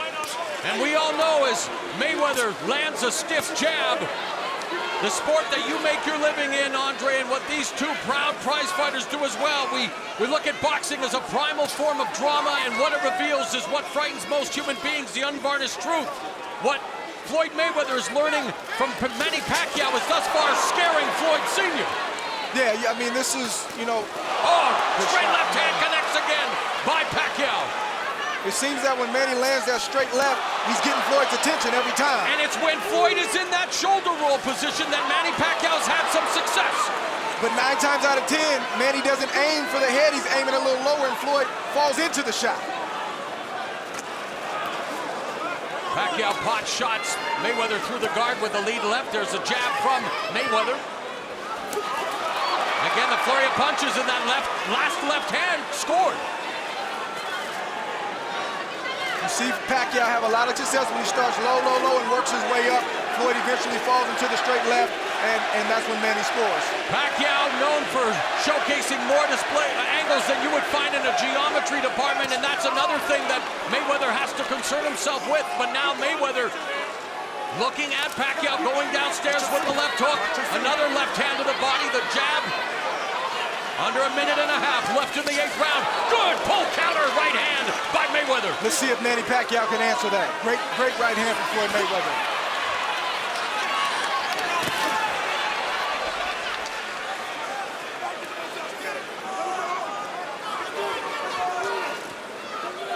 Mayweather trying to set the trap with the jabs. There's another couple of lead left hooks that clubbed the side of Pacquiao's head. Under a minute left in the 8th. That got Manny's attention for sure. Lead left hooks from Floyd Mayweather.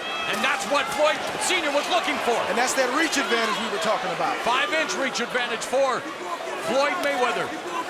45 seconds left in the 8th. Pacquiao has definitely not been reckless by any means, has been controlled, but has shown flashes of his offensive brilliance and has actually scored some good shots on Mayweather with those left hands. Both men have landed good shots. Great intensity of this fight. Ebbs and flows back and forth. This is what the people paid to see. Now Mayweather, again, setting the trap there, leaning in, staying at distance though, Andre. Good point. That's a trap. When you see Floyd kind of giving you his head, trust me, he's not giving you his head. He wants you to commit so he can counter. Lead left hook, the check hook from Mayweather. Less than 10 seconds remaining, and thus far the biggest fight of our generation is delivering everything you could ask for. Mayweather versus Pacquiao. Round number 9.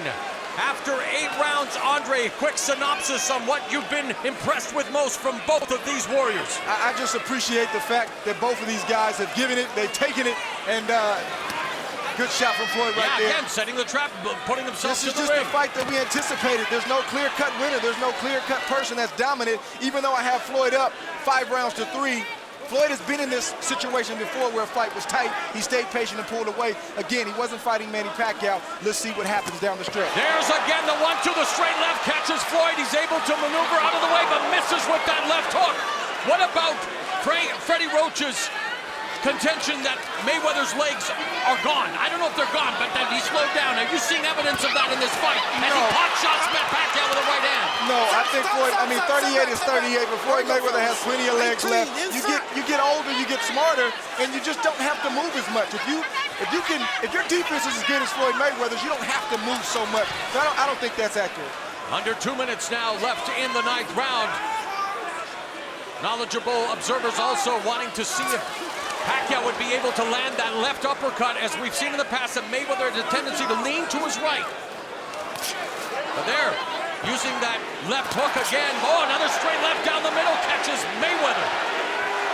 And again, the crowd showing their support for the Philippine pride and joy, Manny Pacquiao.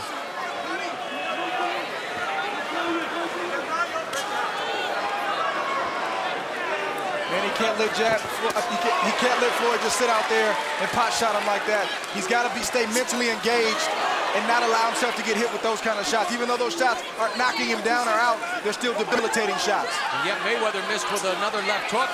That jab was blocked by Manny using that upper body movement, trying to find an entry to get in close with under a minute remaining. Goes to the body, gets tagged though by the right counter from Floyd Mayweather. Good counter, but decent body work from Pacquiao right there. 45 seconds left in the ninth. There's that right cross that connects on Pacquiao's jaw. Good straight right from Floyd Mayweather. 30 seconds left in the 9th round. There's another straight right hand by Mayweather that scores.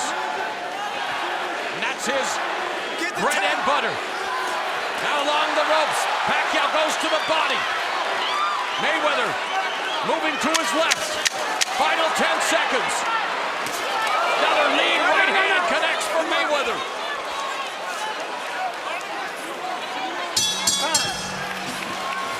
Round 10, both of them staying composed here after 9 rounds of action to determine who is the best fighter of their generation.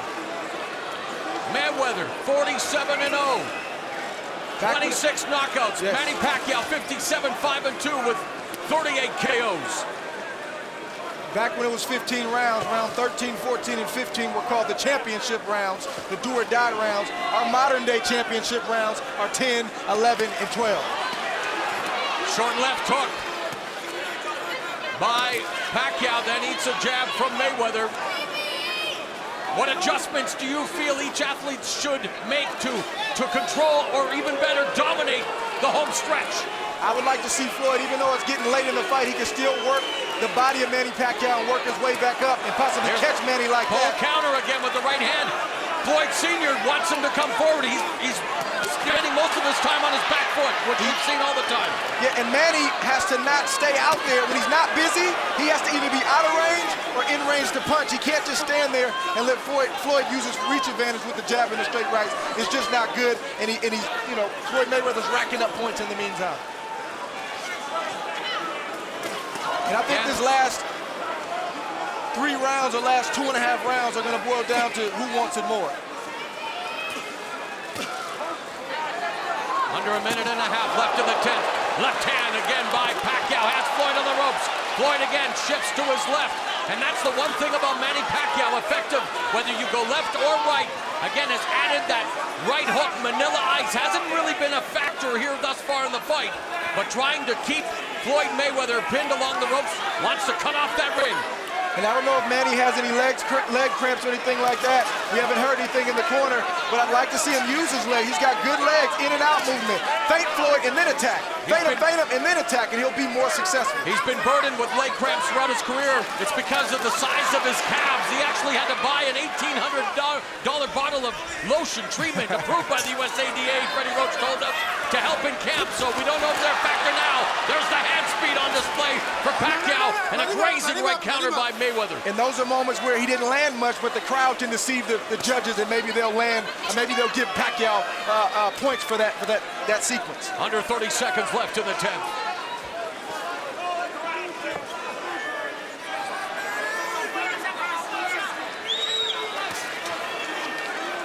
your feet. Mayweather ducks underneath that left cross. The jab from Pacquiao. Doesn't always use the jab. Has an effective jab. Can use it almost like a power jab, but Mayweather doing a good job now of avoiding Pacquiao. As we are into the championship rounds. No surprise to see him ringside. Round 11, Mayweather on the attack with that right hand. Now a more aggressive Mayweather here to kick off the championship rounds. And a sense of urgency, as there should be, right, Andre, at this point in the fight? 100%. These last 2 rounds, you don't know how the judges are looking at it. You don't know how they're scoring it. You got to try to seize these last 2 rounds if you're Floyd Mayweather or Manny Pacquiao. Watch the feet, watch the feet, watch the feet. Bayless warning them about the feet. Of course, as a southpaw, you want to keep that lead right foot to the outside of Mayweather's left. That right hand was a potential knockout right hand. Floyd Mayweather's trying to... but a knockout blow. There's a hard shot. But again, Mayweather backing up with his size and reach. Would you like to see him come forward like his father and impose that size? Well, with all due respect to Floyd Sr., sometimes the fighter's in the ring. Sometimes the trainer can see what a fighter doesn't, and sometimes the fighter can feel what a trainer doesn't. So if Floyd isn't coming forward, it's for a reason. All right, left hand lead by Pacquiao scored. There's another left hand that cuffed Mayweather on the ear as he was vacating the premises. So kind of rolled with that punch. These last 2 rounds are very, very important for both fighters. Left hand to the body. Sorry, Andre. And a right hand upstairs by Pacquiao, mixing up the attack. He started low, he finished high.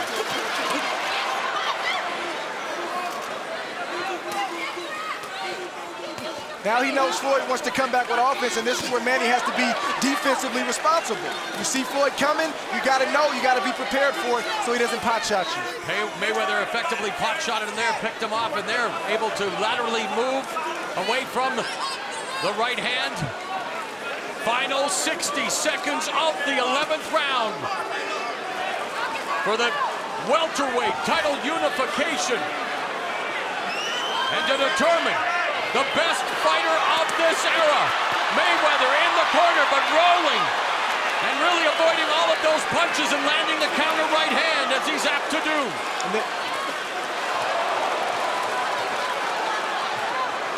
Looks like Pacquiao's trying to steal this round. And a counter left by Mayweather. Because Floyd has pretty much dominated most of this round.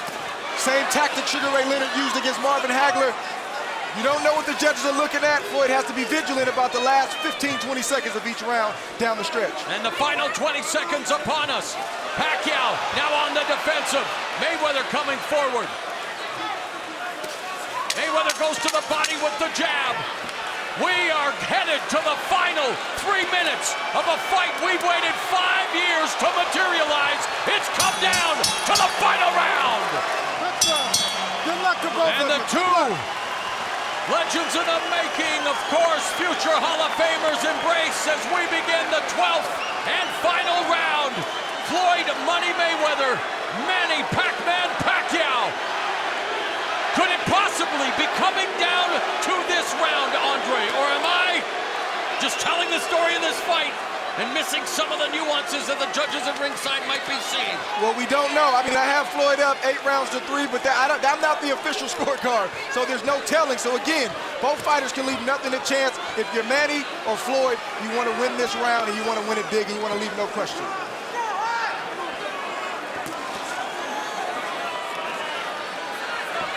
Mayweather again going to ropes before moving to his left and utilizing that deft footwork.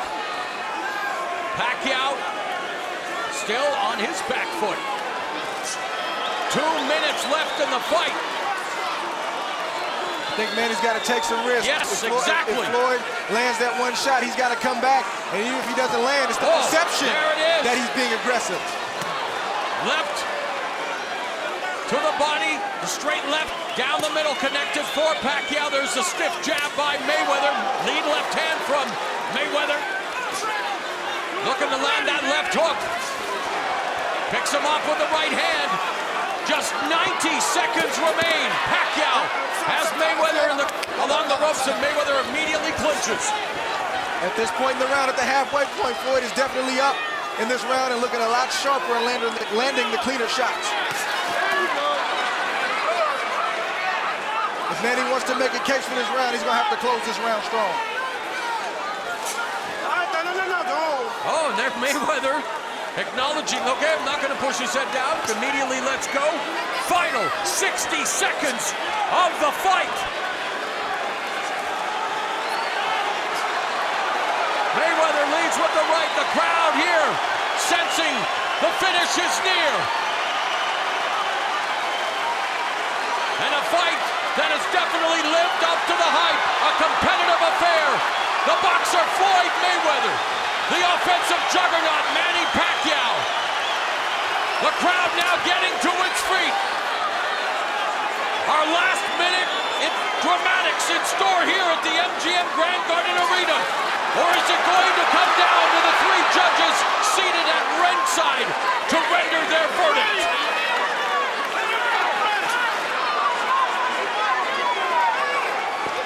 Ten seconds left.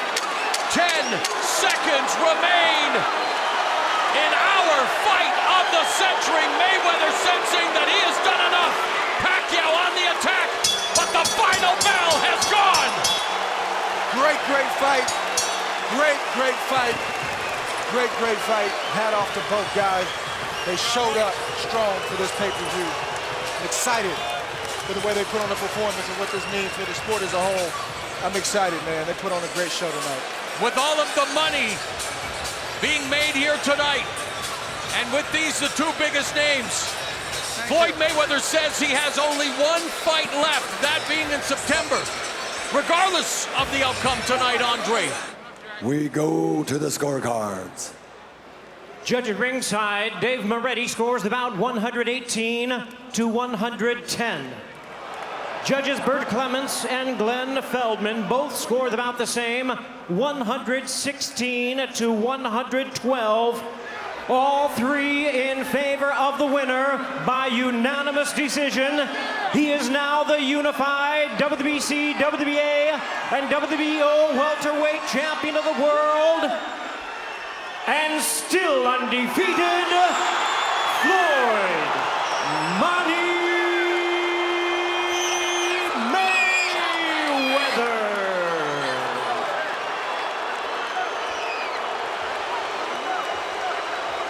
Well, Andre, your unofficial scores weren't that far off. Judge Moretti 118-110, Clements 116-112, Feldman also 116-112. For the man who's claimed to being TBE the best ever will continue to be debated, I'm sure, but following his 48th straight win, he is now TBOTE, the best of this era. No question about it, and when it comes to him being one of the greatest of all times, I think one would be foolish to not have Floyd Mayweather in the discussion.